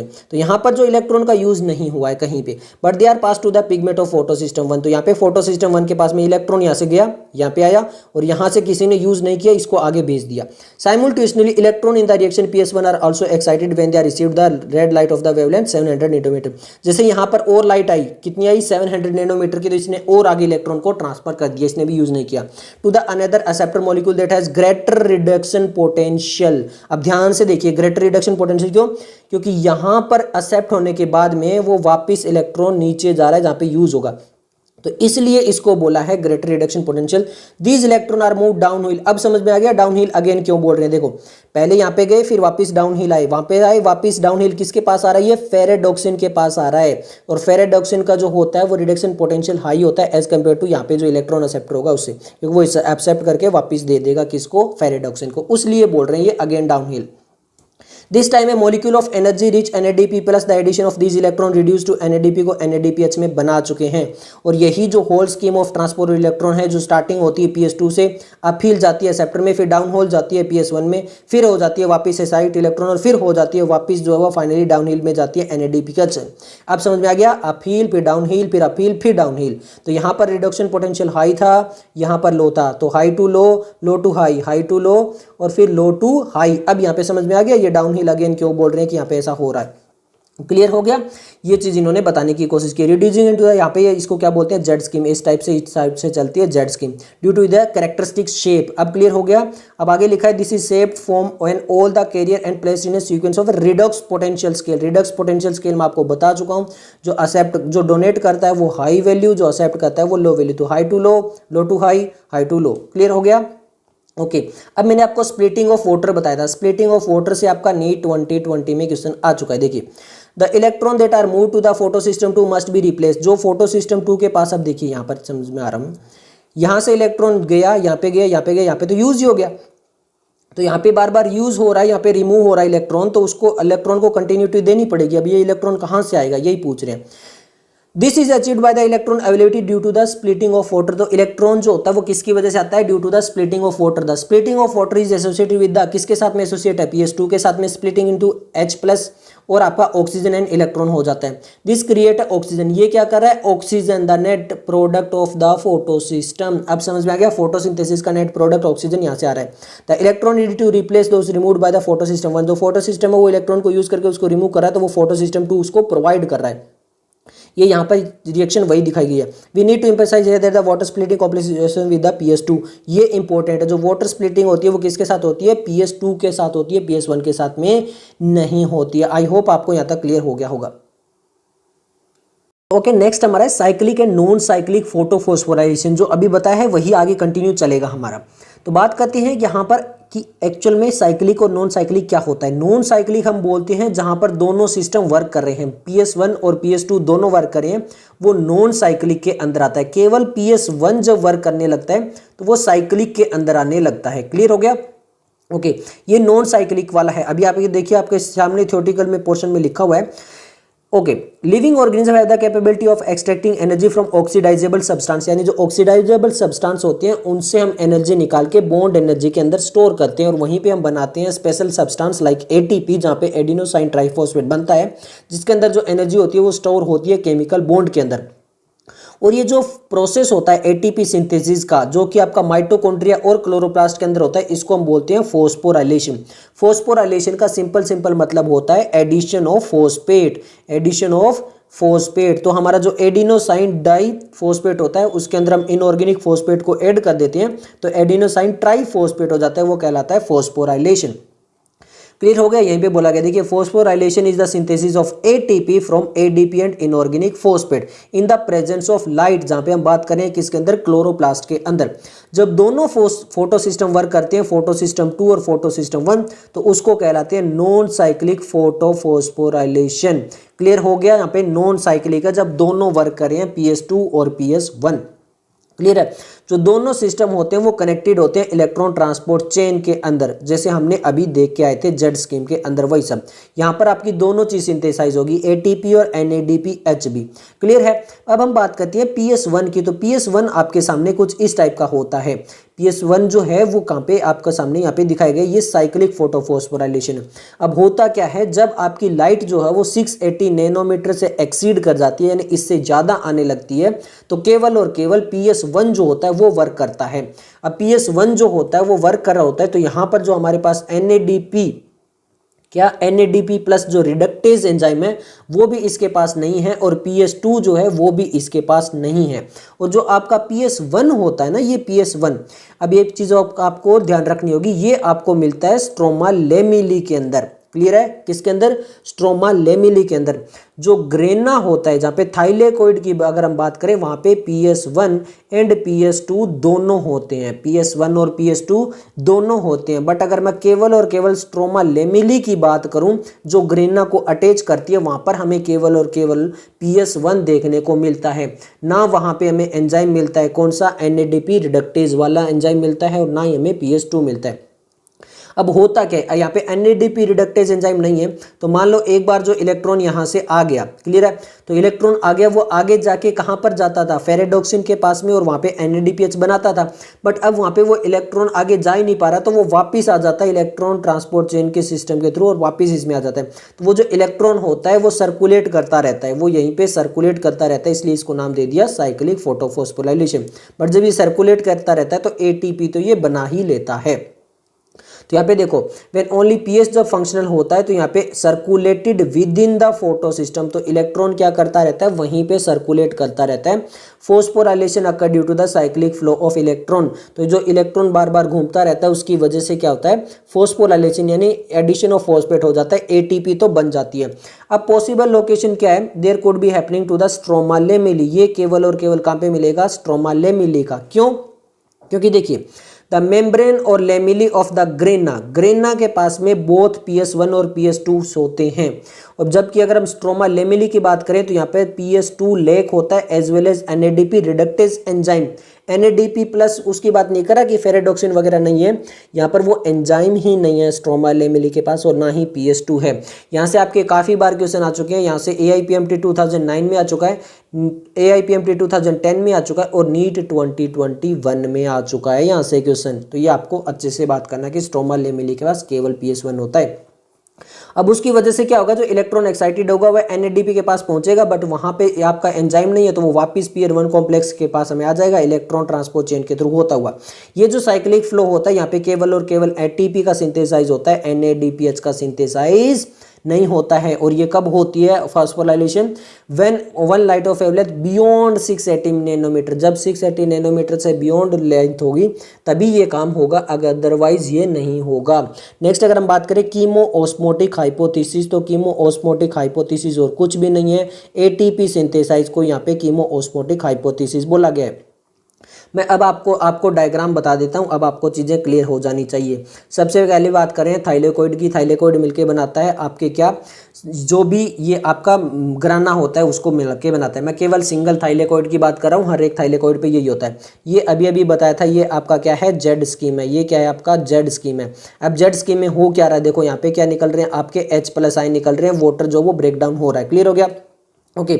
अब यहाँ पर स्ट्रोमा के अंदर लो H+ क्यों बोला है, देखो ध्यान से देखो, एक जो H+ होता है ये जो आपका प्लास्टोक्विनोन होता है, कौन, प्लास्टोक्विनोन, ये एक्चुअल में इलेक्ट्रॉन एक्सेप्टर नहीं है। क्या नहीं है ये, इलेक्ट्रॉन एक्सेप्टर, ये आपका हाइड्रोजन एक्सेप्टर है। क्या ये हाइड्रोजन एक्सेप्टर है। तो अगर ये हाइड्रोजन एक्सेप्टर होता है तो एक्चुअल में क्या होता है, यहाँ पे जो हाइड्रोजन होता है, हाइड्रोजन का जो प्रोटॉन होता है वो यहाँ पे आता है और ये इलेक्ट्रॉन भी साथ में एक्सेप्ट कर लेता है, हाइड्रोजन बनाता है। फिर हाइड्रोजन इलेक्ट्रॉन को जब आगे पहुंचा देता है तो उसकी वजह से H+ आयन फिर रह जाता है और इसको कहाँ पे पहुंचा देता है, ल्यूमन में पहुंचा देता है।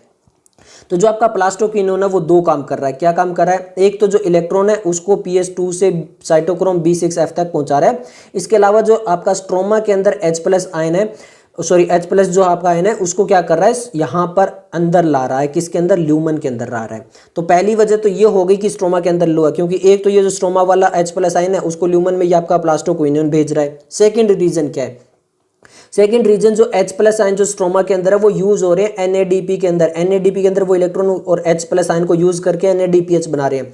तो दो कारण हो गए, एक तो H+ यहाँ पे आ गया इसकी वजह से और एक यहाँ पे यूज हो गया। तो यहाँ पे क्या होगा, H+ जो आयन है वो स्ट्रोमा के अंदर लो होते जाएंगे। अब यहाँ पे ल्यूमन में दो रीजन हो गए, एक तो जो आपका वाटर ब्रेक डाउन कर रहा है वो H+, और एक ये जो आपका स्ट्रोमा वाला H+ प्लास्टोक्विनोन ला रहा है इस वजह से। तो यहाँ पर क्या हो गया, ज्यादा से ज्यादा H+ आयन हो गए। अब ज्यादा से ज्यादा अगर H+ आयन होंगे तो क्या होगा, वो मोर एसिडिक हो जाएगा। वो क्या हो जाएगा, मोर एसिडिक, और मोर एसिडिक की वजह से यहाँ पे क्या हो जाएगा, पीएच जो है वो लो हो जाएगा। तो ल्यूमन का जो पीएच होता है वो लो होता है एज कंपेयर टू स्ट्रोमा, ये भी याद रखना। अब ये जो सारे H+ आयन होते हैं इसकी वजह से क्या बन जाता है आपका, जो इनके बीच में ग्रेडियंट बन जाता है, यानी जो आपके प्रोटॉन है उनके बीच में डिफरेंस हो जाता है। तो डिफरेंस हो जाता है तो यहाँ पर आपकी प्रोटीन होती है CF0 और CF1। CF1 यहाँ पे होता है ATP सिंथेज एंजाइम। जब ये H+ यहाँ पे बाहर निकल रहे होते हैं इसके थ्रू, तो यहाँ पे ये काफ़ी एनर्जी रिलीज करता है और उस एनर्जी को यूज़ करते हुए जो आपका ATP सिंथेसाइज है वो एक्टिवेट हो जाता है और जो आपका ADP और इनऑर्गेनिक फॉस्फेट है उसको मिला के ATP बना देता है। क्लियर हो गया, ये आपको डायग्राम अब अच्छे से क्लियर हो जाना चाहिए। इसके अलावा यहाँ पे लिखा है हाई इलेक्ट्रोकेमिकल पोटेंशियल ग्रेडियंट। क्यों, क्योंकि यहाँ पे आप देखोगे तो वो इलेक्ट्रॉन ज्यादा है, इनसाइड में इलेक्ट्रॉन ज्यादा है। क्यों, क्योंकि यहाँ पे बार बार जो वाटर ब्रेक डाउन करके इलेक्ट्रॉन रिलीज करा तो यहाँ पे हाई होगा और यहाँ पे लो होगा। ये मेम्ब्रेन जो वो इनर साइड हो गया, ये कौन सा हो गया, ये आपका मेम्ब्रेन का इनर साइड हो गया और ये क्या हो गया, उसका आउटर साइड हो गया। इस टाइप से ये डायग्राम बताया गया है। अब एक डिफरेंस होगा, देखो जो एटीपी सिंथेसाइज होती है वो माइटोकॉन्ड्रिया के अंदर भी होती है और क्लोरोप्लास्ट के अंदर भी होती है, ये लिखा हुआ है। अब हम देखते हैं, देखिए the chemiosmotic hypothesis has been put forward to explain the mechanism like in respiration photosynthesis to.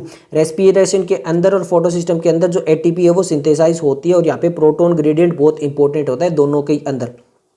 But में इनमें एक डिफरेंस होता है। अब आप पूछोगे कि वो डिफरेंस क्या होता है, देखिए जो आपका फोटोसिंथेसिस है वहां पे जो प्रोटोन एक्यूमुलेट हो रहे हैं वो इनसाइड द मेम्ब्रेन हो रहे हैं, यानी ल्यूमन के अंदर हो रहे हैं। बट रेस्पिरेशन की बात करें तो जो आपका प्रोटोन एक्यूमुलेशन होता है वो इंटर मेम्ब्रेन स्पेस के बीच में होता है, जो माइटोकॉन्ड्रिया के बीच में जो आउटर मेम्ब्रेन और इनर मेम्ब्रेन होती है इनके बीच में यहाँ पे H+ आयन बनती है और फिर वो H+ आयन अंदर जाते हैं तब एटीपी बनाते हैं। जब वो H+ आयन अंदर जा रहे हैं मैट्रिक्स के अंदर तब एटीपी बनाते हैं, बट यहाँ पे क्या हो रहा है जब वो बाहर जा रहे हैं तब एटीपी बना रहे हैं। बस ये केवल एक डिफरेंस है। ईटीएस को हम चैप्टर 14 जो नेक्स्ट चैप्टर आएगा वहां पे डिटेल में भी पढ़ेंगे, बाकी कुछ नहीं है। अब इसके अंदर क्या क्या इंपॉर्टेंट होती है, सबसे पहले वो देखिए क्या क्या चीज की रिक्वायरमेंट होती है, ये इंपॉर्टेंट है।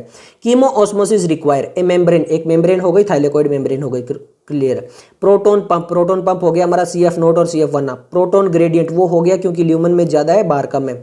एटीपी सिंथेज एंजाइम वो भी हो गया हमारे पास जो CF0 और CF1 के पास में है, क्लियर है। तो ये चीज हमें रिक्वायरमेंट होनी चाहिए। आगे देखते हैं, देखिए let us now to understand the proton gradient हो गया, मेम्ब्रेन के बाहर हो गया टेक प्लेस। अब देखिए सर स्प्लिटिंग ऑफ वाटर हो रहा था, उसकी वजह से जो इनर साइड के अंदर मेम्ब्रेन थी वहां पे हाइड्रोजन के प्रोटोन काफी ज्यादा बढ़ रहे थे produce by the splitting of the water, ये क्लियर हो गया। उसकी वजह से ल्यूमन के अंदर जो वो प्रोटोन ग्रेडियंट ज्यादा हो रहा था, पहला रीजन इन्होंने दे दिया। सेकंड रीजन अब ये क्या देंगे, सेकंड रीजन सिंपल सा ये देंगे कि यहाँ पर जो फोटो सिस्टम थे, फोटो सिस्टम 1 और फोटो सिस्टम 2, यहाँ पे जो proton transport across the membrane थे वो this happen because the primary acceptor of electron, primary of electron जो हमारा कौन सा है प्लास्टोक्यूनोन जो है वो एक्चुअल में क्या है, it's electron not an electron carrier but an H+ carrier. तो ये जो हमारा इलेक्ट्रॉन वाला है जो इलेक्ट्रॉन ट्रांसफर कर रहा है ये इलेक्ट्रॉन कैरियर नहीं है, ये H+ कैरियर है। और उसकी वजह से क्या हो रहा है, जो मॉलिक्यूल रिमूव कर रहे हैं प्रोटॉन में तो वो स्ट्रोमा लेमेली से ले रहा है इलेक्ट्रॉन तो आ रहा है बट जो H+ आयन है वो स्ट्रोमा से निकाल के और वहां पे यूज कर रहा है और उसको फिर वहां पे कहां पे ट्रांसफर कर रहा है, inner side of the membrane में ट्रांसफर कर रहा है। The proton is release into the inner side of the lumen side of the membrane. अब आप ही समझो ना, सिंपल है, इलेक्ट्रॉन आया, ठीक है, एक H+ है, ये मिलके बनेंगे तभी तो ये H बनेगा, क्लियर, हाइड्रोजन है। और फिर वो इलेक्ट्रॉन तो आगे वापस भेज देंगे, वापस भेज देंगे तो हाइड्रोजन वापस क्या बना देगा, प्रोटॉन बना देगा। तो यहाँ पर ये इसीलिए PQH लिखा हुआ है, अगर आप ध्यान से देखोगे जूम करके डायग्राम में NCERT में देख लेना आपको समझ में आ जाएगा। तो ये H+ लेता है, से इलेक्ट्रॉन लेता है, फिर इलेक्ट्रॉन को तो आगे भेजना पड़ता है, तो ये H पहले बनाता तो है हाइड्रोजन एक्सेप्टर, फिर वापस इलेक्ट्रॉन आगे चला गया तो वो वापस H+ बन जाता है, क्लियर हो गया। इस टाइप से यहाँ पे जो है वो बहुत ज्यादा ग्रेडियंट ल्यूमन के अंदर प्रोटॉन के बन जाते हैं।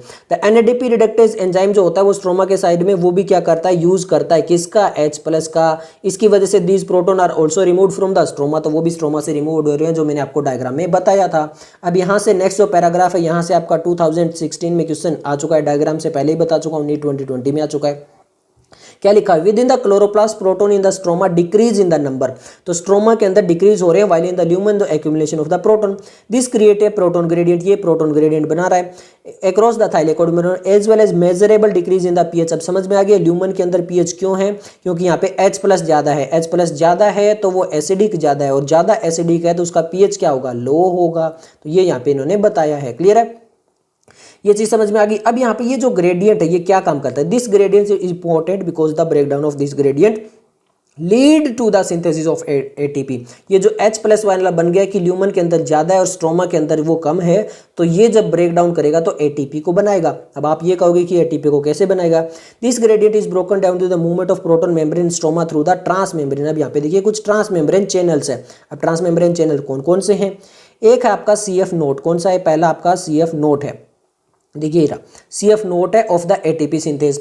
ATP synthase enzyme consist of 2 parts, कौन कौन से पार्ट्स होते हैं, देखो एक होता है CF0 embedded in the thylakoid membrane, ये तो थाइलेकोइड मेम्ब्रेन के अंदर रहता है जो भी डायग्राम में देखा था, and form the transmembrane channel the carrier out facilitate diffusion of proton, ये प्रोटॉन को बाहर निकालता है।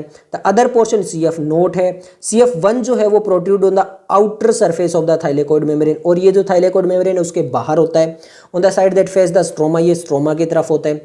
This breakdown of the gradient provide enough energy. अब ये जो H+ वाला जो आपका ग्रेडियंट है ये जब ब्रेक डाउन होता है, ये लाइन इंपॉर्टेंट है, the breakdown of the gradient provide enough energy to cause a conformational change in CF1 particle. ये CF1 पार्टिकल के अंदर चेंज लाता है, उसकी वजह से जो एंजाइम होता है ATP synthase which makes the enzyme synthesise several molecule of energy packed ATP, और वो क्या कर देता है, वो एक्टिवेट हो जाता है और वो फिर ATP बनाने लगता है।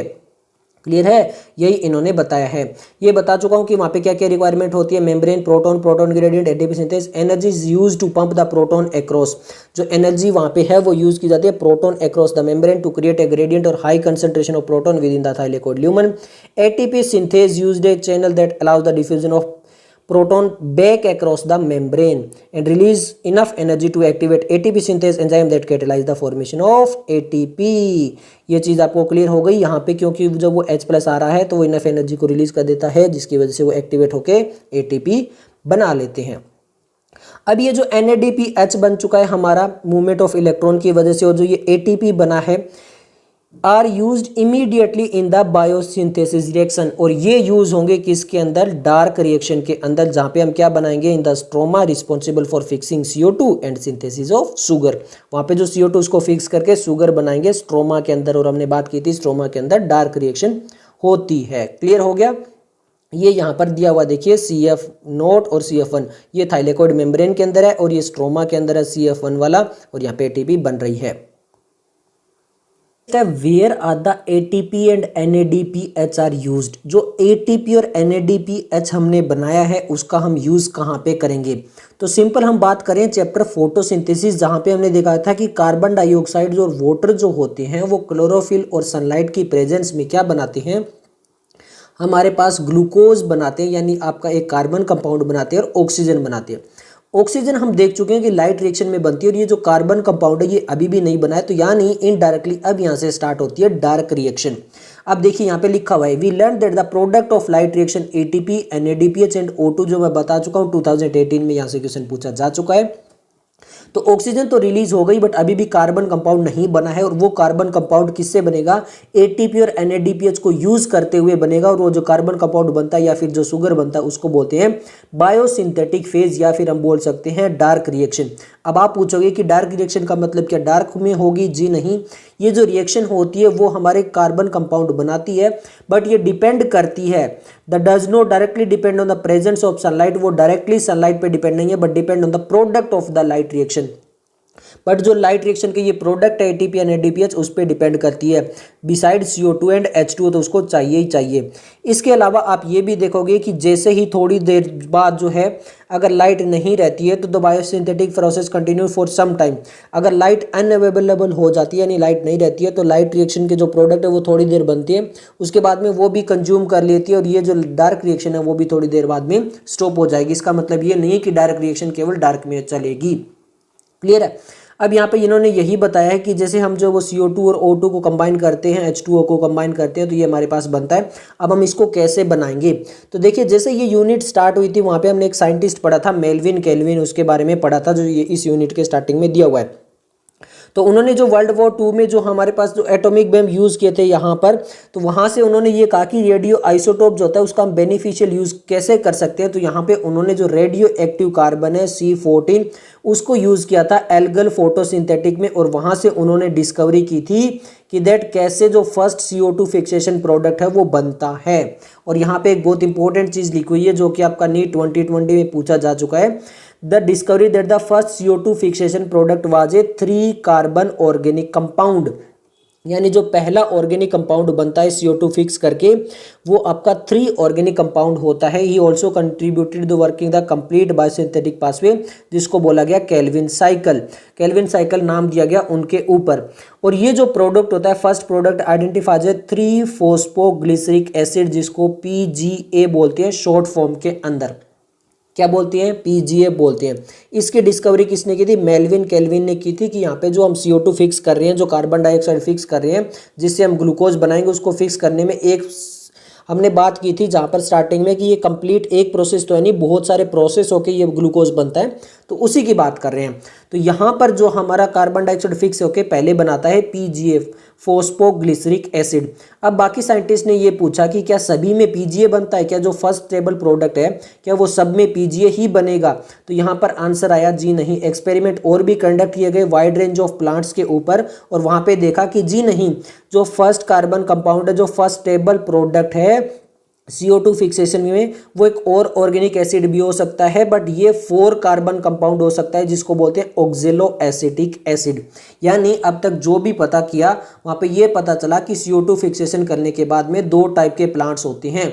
एक बनाता है PGA जो कि 3 कार्बन कंपाउंड होता है जिसको C3 बोलते हैं, और एक बनाता है OAA यानी ऑक्जेलो एसिटिक एसिड जिसमें आपके 4 कार्बन होते हैं। जिसमें C3 वाला फर्स्ट स्टेबल प्रोडक्ट बनता है उसको C3 प्लांट्स बोला गया, और जो C4 कार्बन कंपाउंड का फर्स्ट स्टेबल प्रोडक्ट बोला जाता है उसको C4 प्लांट्स बोला गया। ये चीज क्लियर है, यही यहाँ पे बात की गई है। देखिए, since then CO2 assimilation during photosynthesis to 2 main types, those in which the first product of CO2 C3 acid PGA, उसको C3 पाथवे या फिर C3 प्लांट्स बोला गया, और जहाँ पे फर्स्ट प्रोडक्ट C4 था, OAA था, उसको C4 पाथवे बोला गया। यहाँ से आपको पहले ही बता दूं नीट 2021 में क्वेश्चन आ चुका है। क्लियर है? चलिए अब हम आगे बात करते हैं कि जो प्राइमरी CO2 एक्सेप्टर होगा। अब यहाँ पे CO2 को क्या कर रहे हैं, फिक्स कर रहे हैं, तो फिक्स करने के लिए कोई इसको एक्सेप्ट करके फिर ही तो प्रोडक्ट बनाएगा। तो यहाँ पर हम पहले C3 प्लांट्स की बात करते हैं, फिर C4 प्लांट्स की बात करेंगे। C4 के प्लांट्स के बारे में डिटेल में जो है वो केल्विन साइकिल के बाद में आएगा भी, बट मैं आपको थोड़ा सा हिंट देता चलूंगा। यहाँ पे देखिए, CO2 को फिक्स करने के लिए ये सोचा गया कि हम बात कर रहे हैं C3 कार्बन बनाना है, PGA क्या बनाना है, PGA बनाना है। तो यहाँ पे अगर एक कार्बन तो इसके पास हो गया, हम 2 कार्बन ले आए तो 3 कार्बन बन जाएगा, ये सोचते रहे साइंटिस्ट। बस एक्चुअल में निकला क्या लास्ट में कि वहाँ पे 5 कार्बन निकला, कि 5 कार्बन प्लस 1 कार्बन लाए तो यहाँ पे 6 कार्बन बन गए, और तो 2 मॉलिक्यूल बन गए 3 कार्बन कंपाउंड के। क्लियर हो गया? ओके, दोबारा बता रहा हूँ, यहाँ पर हुआ क्या कि CO2 तो था, हमें बनाना था C3 प्लांट्स के अंदर 3 कार्बन कंपाउंड। तो यहाँ पे बोला गया कि अगर हम 2 कार्बन कंपाउंड वाला प्रोडक्ट लिया तो क्या C3 बन जाएगा? प्लांट्स में कैसा होता है? बट ये रिसर्च करते रहे, बट वहाँ पे लास्ट में जाके ये पता चला कि ये 2 कार्बन नहीं होता, ये होता है 5 कार्बन। तो 5 और एक 6 कार्बन बनते हैं, और ये 3 कार्बन के 2 मॉलिक्यूल बनते हैं। ये होता है C3 प्लांट्स में। किसमें? C3 प्लांट्स में, जहाँ पे कार्बन 3 बनता है। तो फिर पूछा गया कि C4 जो बनता है उसमें क्या होगा? तो वहां पर हमने बात करें ऑक्जेलो एसिडिक, जहाँ पे C4 होता है। C4 के लिए एक तो C3 तो हो ही गया, ओके, एक C4 में क्या बनता है? OAA बनता है। तो यहाँ पे हमारे पास बनेगा C4 कंपाउंड। तो यहाँ पर एक CO2 तो हो ही गया। अब यहाँ पर 4 कार्बन बनाने के लिए यहाँ पर जो हम लेंगे वो C3 ही लेंगे, जो होता है हमारा PEP, फॉस्फोएनोल पाइरुवेट। तो ये जो होता है ये C3 और C1 मिलके C4 बनाते हैं। बट C3 के अंदर ये डिफरेंस है कि यहाँ पे जो आपका प्राइमरी एक्सेप्टर होगा वो 5 कार्बन कंपाउंड का होगा, ये याद रखना। तो प्राइमरी एक्सेप्टर ऑफ CO2 यहाँ की बात करें हम, पहले बात करेंगे केवल और केवल 3 कार्बन कंपाउंड PGA वाले की, यानी C3 जो हमारा 3 प्लांट है, कार्बन 3 प्लांट है, C3 प्लांट्स है, केवल उसकी बात करेंगे। तो यहाँ पे देखिए क्या लिखा है, the study very unexpectedly show that the acceptor molecule was a 5 carbon keto sugar that is ribulose bisphosphate RUBP। जो C3 प्लांट होते हैं वो 5 कार्बन कीटो सुगर होता है वो एक्सेप्ट करता है। ये लिखा भी हुआ है। Scientist also took a long time and conducted many experiment to reach दिन। क्यों? क्योंकि वो क्या ढूंढते रहे, they believe that the since the C3 carbon acid जो है वहां पे कार्बन 3 बन रहा है, तो प्राइमरी एक्सेप्टर जरूर 2 कार्बन कंपाउंड वाला होगा, लेकिन बाद में पता चला कि वो 5 कार्बन कंपाउंड वाला है, और जो C3 कंपाउंड बन रहे हैं वो 2 मॉलिक्यूल बन रहे हैं 3 के। ओके, तो इसी पे उन्होंने बना दिया केल्विन साइकिल। इस पे उन्होंने क्या बनाया? Calvin cycle. अब ध्यान रहे, केल्विन साइकिल जो होती है वो ऑल फोटोसिंथेटिक प्लांट्स के अंदर चलेगी। ये सभी प्लांट्स के अंदर चलेगी, चाहे वो कार्बन कंपाउंड वाला C3 वाला है, चाहे C4 वाला है, यहाँ पर ये सभी के अंदर चलेगी, ये याद रखना। इसलिए केल्विन साइकिल को हम अलग से पढ़ रहे हैं। देखिए लिखा हुआ है, work out the whole pathway and sure that the pathway operated in cyclic manner. अब यहाँ पर ये साइक्लिक मैनर, ये सब कुछ क्या है? सिंपल मैं बताता हूँ। जो CO2 को फिक्स करेंगे हम और यहाँ से ग्लूकोज बनाएंगे या फिर जो भी शुगर बनाएंगे C6H12O6 वाली, वहाँ पर होगा क्या कि यहाँ पर हम ATP और जो NADPH जो बने हैं, ठीक है, जो लाइट रिएक्शन में बने हैं, उसका यूज करते हुए ये बनाएंगे। क्लियर हो गया। तो ये सब कुछ जो कैसे पाथवे होता है ये केल्विन साइकिल समझाता है। तो अब ये जो ग्लूकोज तो सब में बनाना है, चाहे वो कोई भी प्लांट हो, तो इसीलिए यहाँ पे लिखा है late us understand the clearly that the kelvin pathway occur in all photosynthetic pathway, it does not matter whether is C3 और C4, ये कोई भी हो, चाहे C3 प्लांट हो चाहे C4 प्लांट हो, ये सब में होगा। अब इसके अंदर होते हैं 3 स्टेप, कार्बोक्सिलेशन, रिडक्शन और रीजनरेशन। कितने स्टेप? कार्बोक्सिलेशन, रिडक्शन और रीजनरेशन। अब मैं आपको डायग्राम से समझाने की कोशिश करता हूं, आई होप कि आपको समझ में आ जाए। सिंपल सा समझिए, देखिए एटमॉस्फेयर से हमने क्या लिया, कार्बन डाइऑक्साइड और वाटर। वाटर को तो हम अलग रख लेते हैं क्योंकि वो तो हमने पूरा पढ़ चुके हैं, लाइट रिएक्शन के अंदर कैसे उसको स्प्लिट किया, कैसे ऑक्सीजन रिलीज की, कुछ। यहाँ पे हमारा बात करेंगे केवल और केवल कार्बन डाइऑक्साइड के। अब देखिए यहां पर सबसे पहले आता है आपका RuBP। कौन आएगा? RuBP। ये कितना है? 5 कार्बन कंपाउंड है। 5 कार्बन कंपाउंड के साथ में CO2 बनेगा और ये जो है फॉस्फोग्लिसरेट यानी फॉस्फोग्लिसरिक एसिड जो है, जो 3 कार्बन कंपाउंड वाला है, उसके कितने मॉलिक्यूल बन जाएंगे? 2 मॉलिक्यूल बन जाएंगे। क्यों? क्योंकि 5 कार्बन ये आ गया, एक ये आ गया और इस सब को मिला के 3 कार्बन के कंपाउंड बनाए। उस प्रोसेस को बोलते हैं कार्बोक्सिलेशन। उसको क्या बोलते हैं? कार्बोक्सिलेशन। क्या बोलते हैं? कार्बोक्सिलेशन। समझ में आ गया? इसको CO2 को फिक्स करके पहला प्रोडक्ट बना दिया, फर्स्ट प्रोडक्ट बना दिया। ये C3 प्लांट्स में केवल यही होता है, C4 में अलग होता है, वो हम बात करेंगे। बट ये होता दोनों के अंदर कैसे होता है वो भी हम बताएंगे। उसके बाद जब ये प्रोडक्ट बना दिया तो हमें तो एक्चुअल में सुक्रोज या फिर स्टार्च बनाना है, जो कार्बन कितने कार्बन का होता है? 6 कार्बन का होता है। फिर यहाँ पे क्या होता है, जो फॉस्फोग्लिसरेट एसिडिक बनाया गया है उसको रिड्यूस किया जाता है और यहीं पे इंपॉर्टेंट रोल प्ले होता है। यहाँ पे 2 ATP लगती है और 2 ही NADPH लगती है। कितनी ATP लगेगी? 2 ATP लगेगी और 2 NADPH लगेगी। अब आप ऐसा कहोगे 2 क्यों लग रही है? यहाँ तो 1 लिखा है NCERT ने। एक्चुअल में मॉलिक्यूल कितने हैं? 2 है, तो एक मॉलिक्यूल के 1 लग रही है, ये भी 1 लग रही है, तो यहाँ पे 2 मॉलिक्यूल है ना, तो इसीलिए यहाँ पे 2 ATP लगेगी, 2 NADPH लगेगी और रिड्यूस होकर ट्राइफॉस्फेट बना लेगा। ठीक है, और फिर वहां से जब ये ट्राइफॉस्फेट बना लेगा तो यहाँ से रीजनरेशन होके जो कार्बन कंपाउंड है उसको इधर भेज देगी और RuBP फ्री होके वापस RuBP बनाएगा। अब वो फ्री होके कैसे होगा? देखो उसके लिए होता है रीजनरेशन और यहाँ पे फिर एक ATP यूज की जाएगी। कितनी ATP यूज की जाएगी? यहाँ पे केवल 1 ATP यूज की जाएगी। क्लियर हो गया? तो इस टाइप से चलता रहेगा। अब यहाँ पे कितनी साइकिल चलेगी ऐसे? देखिए एक बार में केवल एक कार्बन फिक्स होगा।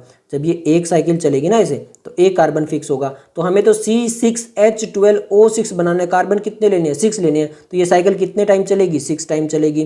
क्लियर हो गया?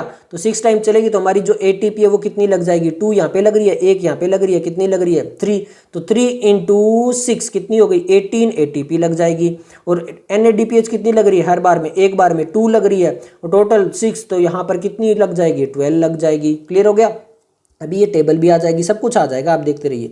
सबसे पहले बात करते हैं कार्बोक्सिलेशन के बारे में। देखिए लिखा है carboxylation is the first CO2 into a stable organic intermediate. Carboxylation is the most crucial step in the Calvin cycle where CO2 is utilised for the carboxylation of RuBP।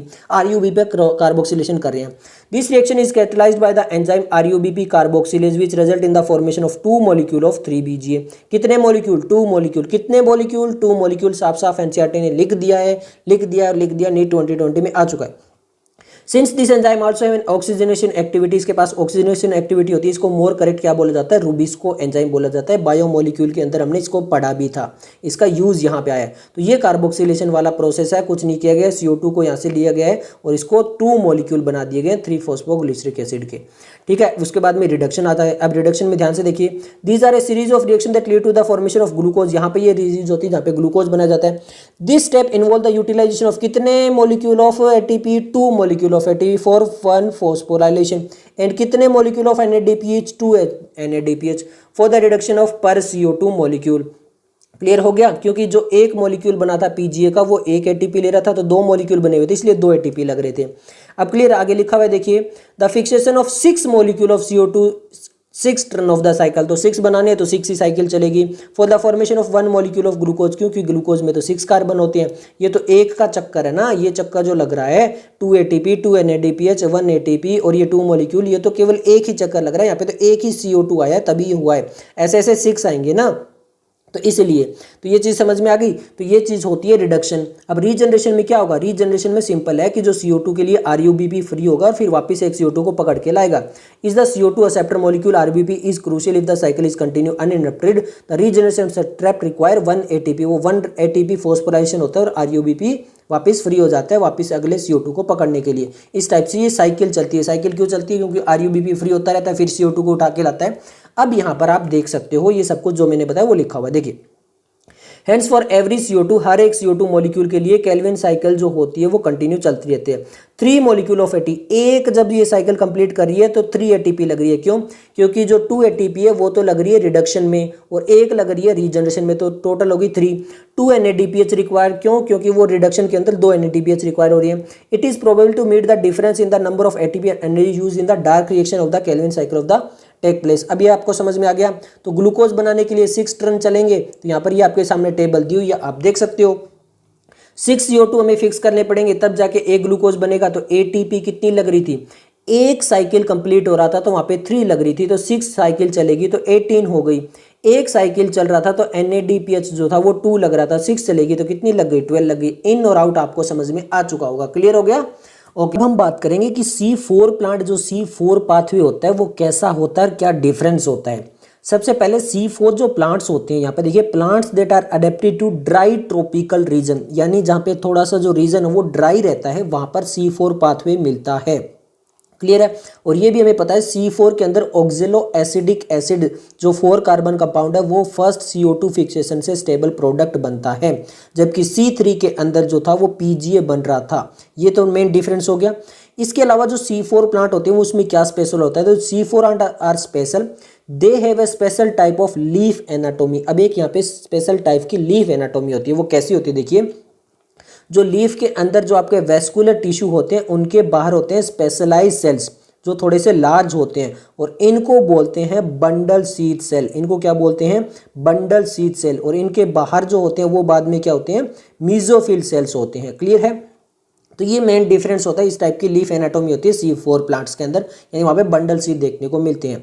इसके अलावा क्योंकि ये ड्राई रीजन के अंदर रहते हैं तो ये टॉलरेट कर सकते हैं हाई टेम्परेचर को और हाई लाइट इंटेंसिटी को, क्योंकि आपको भी पता है जहाँ पे ड्राई रीजन होता है वहाँ पे लाइट इंटेंसिटी भी बहुत ज़्यादा होती है। और एक इंपॉर्टेंट होता है कि C4 प्लांट्स होते हैं वहाँ पर फोटो रेस्पिरेशन भी नहीं होता है, जिसकी वजह से इनकी प्रोडक्टिविटी जो है वो बायोमास की बढ़ जाती है। अब ये फोटो रेस्पिरेशन क्या होता है ये अभी आएगा, जहाँ पर डिटेल में NCERT में बता रखा है। तो चलिए स्टार्ट करते हैं C4 पाथवे का। सिंपल सा देखिए, मैं पहले आपको डायग्राम के थ्रू समझाने की कोशिश करूंगा। ये हमारे पास डायग्राम उठा लेते हैं हम। ओके, अब यहाँ पे देखिए केल्विन साइकिल मैंने कहा था दोनों में होगी, आपको समझ में नहीं आ रहा होगा। तो अब यहाँ पे देखिए वेस्कुलर टिश्यू के पास में अब यहाँ पे 2 टाइप के सेल है। C3 में केवल और केवल मीजोफिल सेल्स होते हैं। कौन से होती हैं, केवल और केवल मीजो सेल्स। बट यहाँ पे कौन से आ गए, 2 टाइप के सेल आ गए। ये 1 हो गया, ये 2 हो गया। 1 वाला हमारा मीजोफिल सेल हो गया, 2 वाला हमारा कौन सा हो गया, बंडल सीड सेल हो गया। ये चीज़ क्लियर हो गई। ओके, अब देखिए होता क्या है, मैंने ये आपको बताया था जो C3 प्लांट्स होगा ना वहाँ पे 5 कार्बन कंपाउंड आएगा जो CO2 को एक्सेप्ट करेगा, क्लियर है।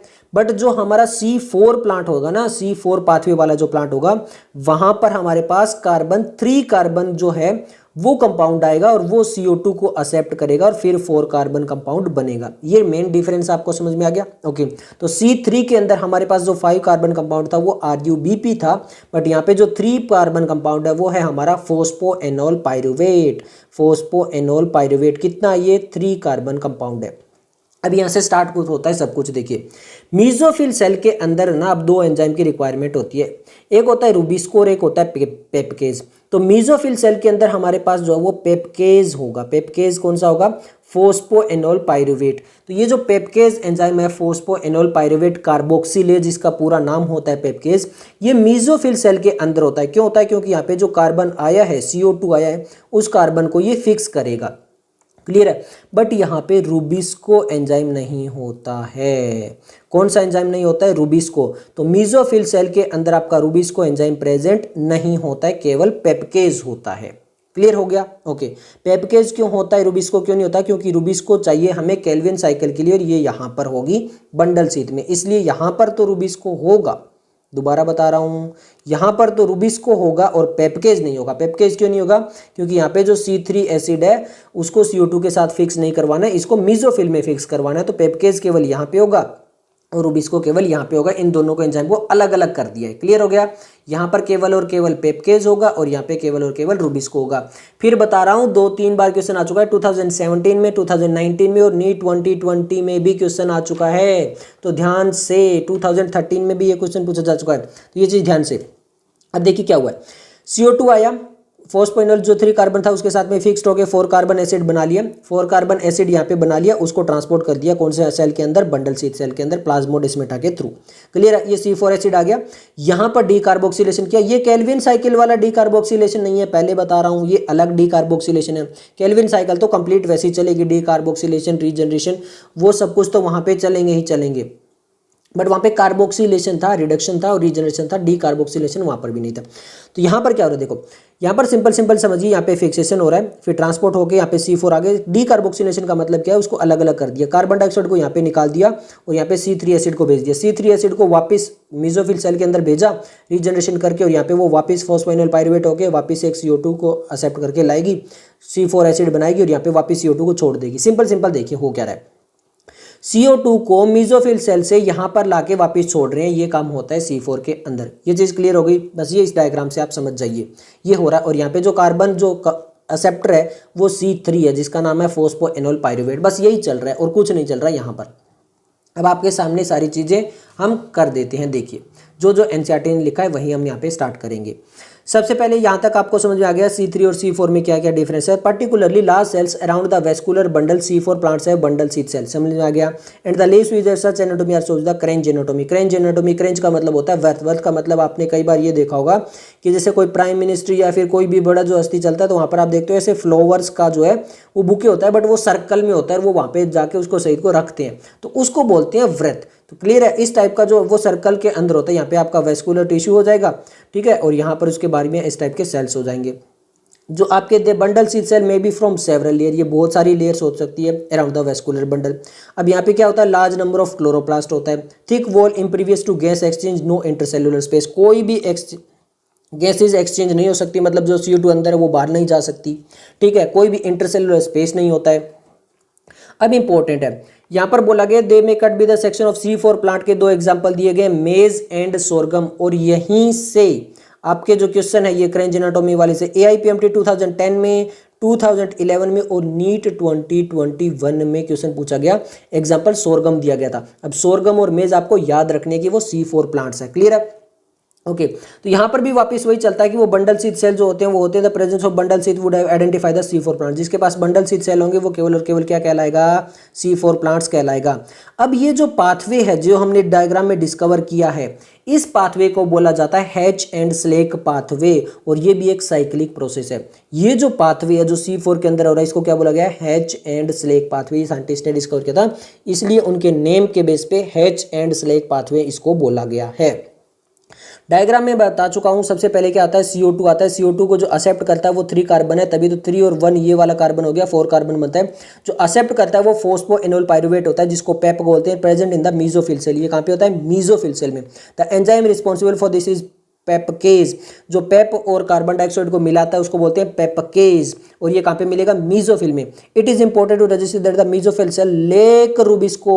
यहाँ पे रुबिस्को की कोई जरूरत ही नहीं है, क्योंकि केल्विन साइकिल के अंदर रुबिस्को की जरूरत होगी और वो होगा बंडल शीथ सेल में। The C4 is formed by 2017 में, 2019 में और नीट 2020 में क्वेश्चन आ चुके हैं यहाँ से। बहुत इंपॉर्टेंट है, फिर बता रहा हूँ। क्लियर है? आगे फिर ये 4 कार्बन कंपाउंड मिल जाएगा, जैसे एक मेलिक एसिड हो सकता है या फिर एस्पार्टिक एसिड हो सकता है। जो ऑक्जेलो एसिडिक एसिड बना है उसको दूसरे कंपाउंड में चेंज किया जा रहा है। यहाँ पे देखिए डायग्राम में, यहाँ पे उसको फिक्स करके C4 को ट्रांसपोर्ट करते टाइम पे यहाँ पे जो मेलिक एसिड या फिर एस्पार्टिक एसिड में चेंज किया जा रहा है। फिर उसको कहाँ पे भेजा जाता है? देखिए which are transported to the bundle sheath cell. In the bundle sheath C4 acid are broken down to release CO2 और जो 3 कार्बन मॉलिक्यूल है वो 3 कार्बन मॉलिक्यूल वापस में ट्रांसपोर्टेड हो जाएगा. 3 carbon is transported back to the mesophyll. वहाँ पे वापस वो पेप अगेन वहाँ पे CO2 को एक्सेप्ट कर लेगा. यही चीज़ें यहाँ पे चल रही है. अब ये जो CO2 आया है किसके पास में, बंडल शीथ के सेल के साथ में. यहाँ पे इंपॉर्टेंट है, important important important. The CO2 release in the bundle sheath enter the C3 and the Calvin pathway common to all plants. और यहाँ पे आप देख सकते हो ये CO2 अब यहाँ पे एक्सेप्ट किया जाएगा और यहाँ पे कैल्विन साइकिल चलेगी किसके अंदर, बंडल शीथ सेल के अंदर. यहाँ पे रूबिस्को होगा, पेप्केज नहीं होगा, यहाँ पे पेप्केज होगा. क्लियर है, देखिए लिखा हुआ है the bundle sheath cell are rich in enzyme. कौन सा एंजाइम, जो बंडल शीथ सेल है वहाँ पे रूबिस्को एंजाइम बता है बट लेक पेप्केज. 2013 में क्वेश्चन आ चुका है यहाँ से. क्लियर है, तो ये होता है यहाँ पर जो कुछ बताया गया है. अब फोटो रेस्पिरेशन की बात करते हैं. फोटो रेस्पिरेशन यहाँ पर किस में होता है किस में नहीं होता. देखिए अभी अभी हमने बात की थी कि जो C4 प्लांट्स होता है ना वहाँ पे फोटो रेस्पिरेशन नहीं होता है. मैं सिंपल सा आपको समझाता हूँ कि फोटो रेस्पिरेशन होता क्या है. देखिए एक्चुअल में जो कैल्विन साइकिल है वो यूज़ करती है कौन से एंजाइम, RUBP रूबिस्को एंजाइम को यूज़ करती है. अब ये जो रूबिस्को एंजाइम है यहाँ पे देखिए, यहाँ पे लिखा हुआ है rubisco has a much more greater affinity. जो यहाँ पे रूबिस्को एंजाइम है उसकी एफिनिटी CO2 की ज़्यादा है. अगर हम बात करें CO2 और O2, सबसे पहले आपको ये पता होना चाहिए कि जो आपका RUBP एंजाइम है वो दोनों को फिक्स कर सकता है, कार्बन डाइऑक्साइड और ऑक्सीजन दोनों को. यहाँ पे C का कार्बन डाइऑक्साइड और O का ऑक्सीजनेज होता है, इसीलिए को CO बोला गया है. जो हमने कार्बोक्सी जो हमारी कैल्विन साइकिल थी वहाँ पे पढ़ा भी था इसका कंप्लीट नाम. अब देखिए अगर दोनों इक्वल अमाउंट में, मतलब ये भी 1 लीटर है ये भी 1 लीटर है, तो CO2 के साथ में ज़्यादा एफाइन करेगा. बट हम पढ़ रहे हैं फोटोसिंथेसिस. फोटोसिंथेसिस में जब वाटर ब्रेकडाउन होता है तो O2 रिलीज होता है. तो इसका मतलब O2 थोड़ी सी ज़्यादा रिलीज हो रही है तो O2 ज़्यादा होगी as compare to CO2. Clear है, लीफ के पास में. तो अब यहाँ पे क्या कमी आती है, क्या हो रहा है, तो होता ये देखिए इन C3 प्लांट में क्या होता है, ये जो ऑक्सीजन होती है ये बाउंड कर जाती है रूबिस्को के साथ में और इसलिए ये CO2 फिक्सेशन डिक्रीज हो जाता है. क्यों, क्योंकि एक्चुअल में रूबिस्को जो है वो CO2 को फिक्स करने का काम है तभी ग्लूकोज बनेगा ना. बट अगर वो ऑक्सीजन के साथ में बन गया तो वो अलग प्रोडक्ट बनाता है. देखिए Here the RUBP instead of being converted to the 2 molecule of PGA bind with oxygen. किसके साथ बाइंड कर गया, ऑक्सीजन के साथ में, टू फॉर्म 1 मॉलिक्यूल ऑफ फोस्फोग्लिसरेट या फिर फोस्फोग्लाइकोलेट जो कि 2 कार्बन कंपाउंड होते हैं वो बना लेते हैं. और इस पाथवे को बोला जाता है फोटो रेस्पिरेशन. यानी लाइट की वजह से यहाँ पे रेस्पायर हो गया, रेस्पिरेशन में यूज हो गई है ऑक्सीजन.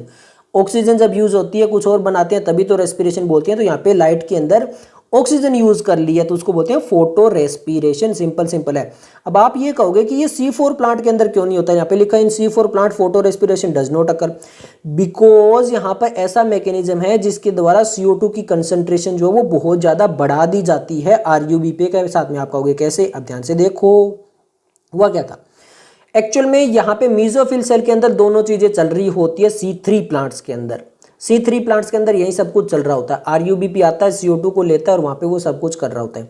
बट यहाँ पर क्या हुआ है, ये बार बार यहाँ पर CO2 को यहाँ रिलीज कर रहा है. और हमने पढ़ा था कि यहाँ पर जो ये स्पेशल सेल जो होते हैं ये क्या होते हैं, स्पेशल सेल के पास में ऐसी कैपेबिलिटी होती है यहाँ पे no exchange of gases. Gases exchange नहीं होती है impervious to exchange of gases. अब आप कहोगे ये कहाँ लिख रखा था, ये यहाँ लिख रखा था. They have a large number of chloroplasts, thick wall in previous to gases exchange and no intercellular space. तो यहाँ पर ये CO2 बार यहाँ पे बहुत ज़्यादा अमाउंट में बढ़ा देगा तो यहाँ पर ऑक्सीजन के कंपेयर में जो CO2 है उसकी अमाउंट ज़्यादा होगी तो इसलिए रूबिस्को बाउंड आसानी से कर पाएगा. और ये चीज़ें जो है वो C3 प्लांट नहीं कर पाता है, इसीलिए यहाँ पर ये कमी रह जाती है. अब देखिए in the photorespiration pathway there is a neither synthesis of sugar nor of the ATP. अगर फोटो रेस्पिरेशन होता है वहाँ पे 2 कार्बन बन गया, अब ना कोई ATP सिंथेसाइज होगा और ना ही कोई शुगर बनेगा. ये C3 में होता है, उसकी वजह से जो है वो C3 प्लांट्स की जो कैपेसिटी है वो उतनी ज़्यादा नहीं हो पाती है. The biological function photo respiration is not known yet. जो इसका बायोलॉजिकल फंक्शन क्या है फोटो रेस्पिरेशन का वो अभी तक पता नहीं चला है. क्लियर है, ये इंपॉर्टेंट है यहाँ पे. तो ये आपको समझ में आ गया कि C3 और C4 में क्या मेन डिफरेंस होता है. क्लियर है, ये होता है फोटो रेस्पिरेशन। अब यहाँ पे ये चीज़ हम पढ़ के आ चुके हैं ऑलरेडी। देखिए, let us understand between the C3 photorespiration to understand photo the first step of Calvin cycle जो होता है वहाँ पे CO2 फिक्स कर दी जाती है। This reaction is RUBP compound with CO2 के साथ में 2 मॉलिक्यूल बनाते हैं। This is catalyse by rubisco, ये करते हैं। बट रूबिस्को में CO2 और ये वाला बताया गया जो मैंने आपको बता दिया है। अब हम नेक्स्ट बात करेंगे इस टेबल की। ये टेबल हमने आपको सब कुछ बता दिया है पहले भी। सेल टाइप बतानी है, केल्विन साइकिल किस में होती है। यहाँ पर जो C3 होती है उसमें मीजोफिल में होती है, C4 में बंडल शीथ में होती है। इस टाइप से आप कंप्लीट इसको कर सकते हो, ठीक है। जो मैंने आपको बताया उस हिसाब से आप टेबल भर लेना। अब हम बात करते हैं फैक्टर अफेक्टिंग फोटोसिंथेसिस के बारे में। बहुत सारे फैक्टर्स होते हैं जो हमारे फोटोसिंथेसिस के रेट को अफेक्ट करते हैं, क्लियर है। बट हमने मेनली दो प्रकार में इनको डिवाइड किया गया है। वो कौन से हो सकते हैं? देखिए, photosynthesis under the influence of several factor both internal and external. हमने इंटरनल फैक्टर और एक्सटर्नल फैक्टर में डिवाइड किया है। इंटरनल फैक्टर को प्लांट फैक्टर भी बोला जाता है, जिसके अंदर नंबर, साइज और age of orientation of leaves आ जाती है। लीव्स की कितने नंबर है, क्या साइज है, कितनी एज है और किस टाइप से ओरिएंटेड है। इसके अलावा मीजोफिल सेल, क्लोरोप्लास्ट और इंटरनल CO2 कंसंट्रेशन भी कितनी है और अमाउंट ऑफ क्लोरोफिल भी कितना है, इन सब के ऊपर जो वो डिपेंड करता है हमारा इंटरनल फैक्टर यानी प्लांट फैक्टर। इसके अलावा ये डिपेंड करते हैं कि genetic pre deposition and the growth of the plant कैसी है, यानी वहाँ पे जेनेटिक डाइवर्सिटी कैसी है और ग्रोथ कैसी है, उस पर भी डिपेंड करता है।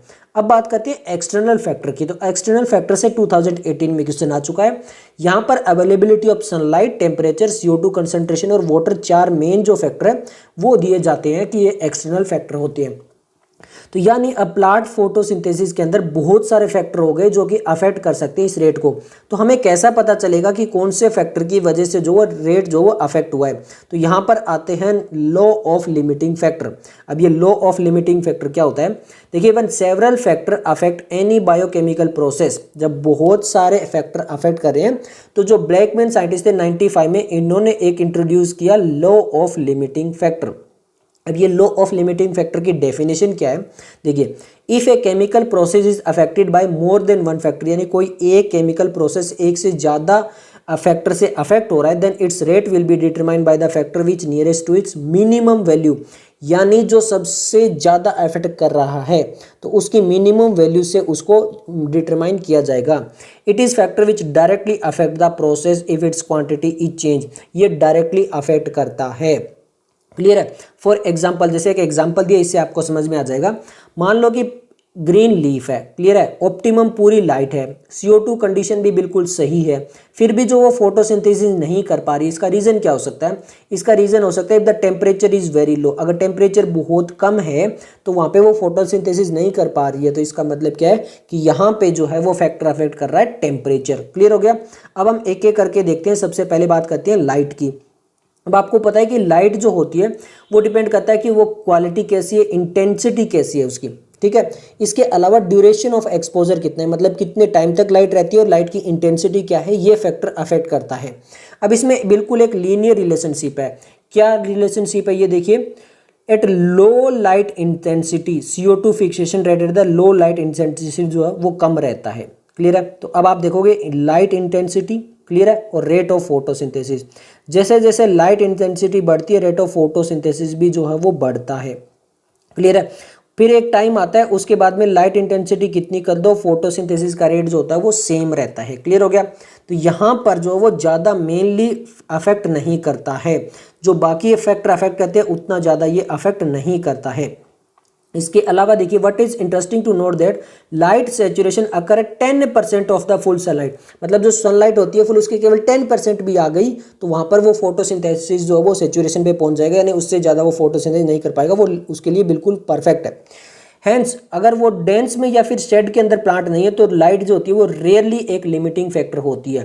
बट अगर हम बहुत ज़्यादा लाइट इंटेंसिटी को बढ़ा देंगे, एक पॉइंट के बाद में भी ज़्यादा बढ़ा देंगे तो वहाँ पे क्लोरोफिल का जो वो ब्रेक डाउन हो जाएगा और उसकी वजह से भी फोटोसिंथेसिस हो सकता है, क्लियर है।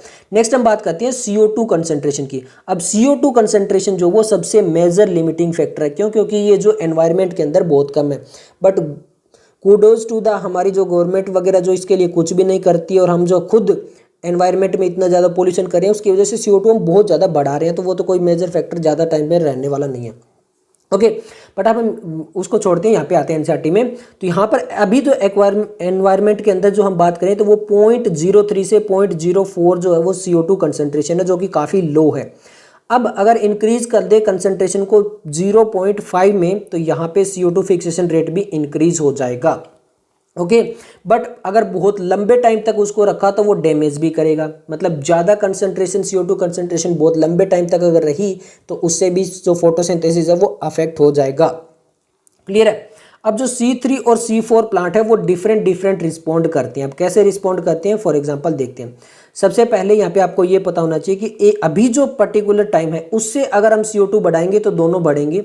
But what is important to note that the C4 plant show saturation is about 360 micro per litre. जो हमारी 360 माइक्रो पर लीलीटर पर क्या आ जाएगा, सैचुरेशन आ जाएगा C4 प्लांट्स में। वहीं अगर हम C3 की बात करें तो यहाँ पे CO2 कंसंट्रेशन उसको जो है वो बियॉन्ड 450 माइक्रो पर लीलीटर होना चाहिए। अब आप ऐसा कहोगे ऐसा क्यों है, देखिए सिंपल सा समझिए। अगर आपने अभी तक वो C4 पाथवे याद नहीं हुआ तो वहाँ पे देखिए, वहाँ पे CO2 कम थी बट भी केल्विन साइकिल के पास में वो CO2 कर दी थी उसने। ओके, तो वहाँ पर तो रूबिस्को को कोई डिफरेंस पता ही नहीं चल रहा था क्योंकि वहाँ पे CO2 फुल थी, तो वहाँ पर जो है वो फोटो रेस्पिरेशन का रेट कम कर दिया था। बट C3 में क्या हो रहा था, फोटो रेस्पिरेशन हो रहा था, तो जो वो ऑक्सीजन बना रहा था वो यूज़ कर रहा था, इसलिए उसको CO2 ज़्यादा चाहिए ना, तभी तो रूबिस्को जो वो एक पर्टिकुलर अच्छे से वर्क कर पाएगा।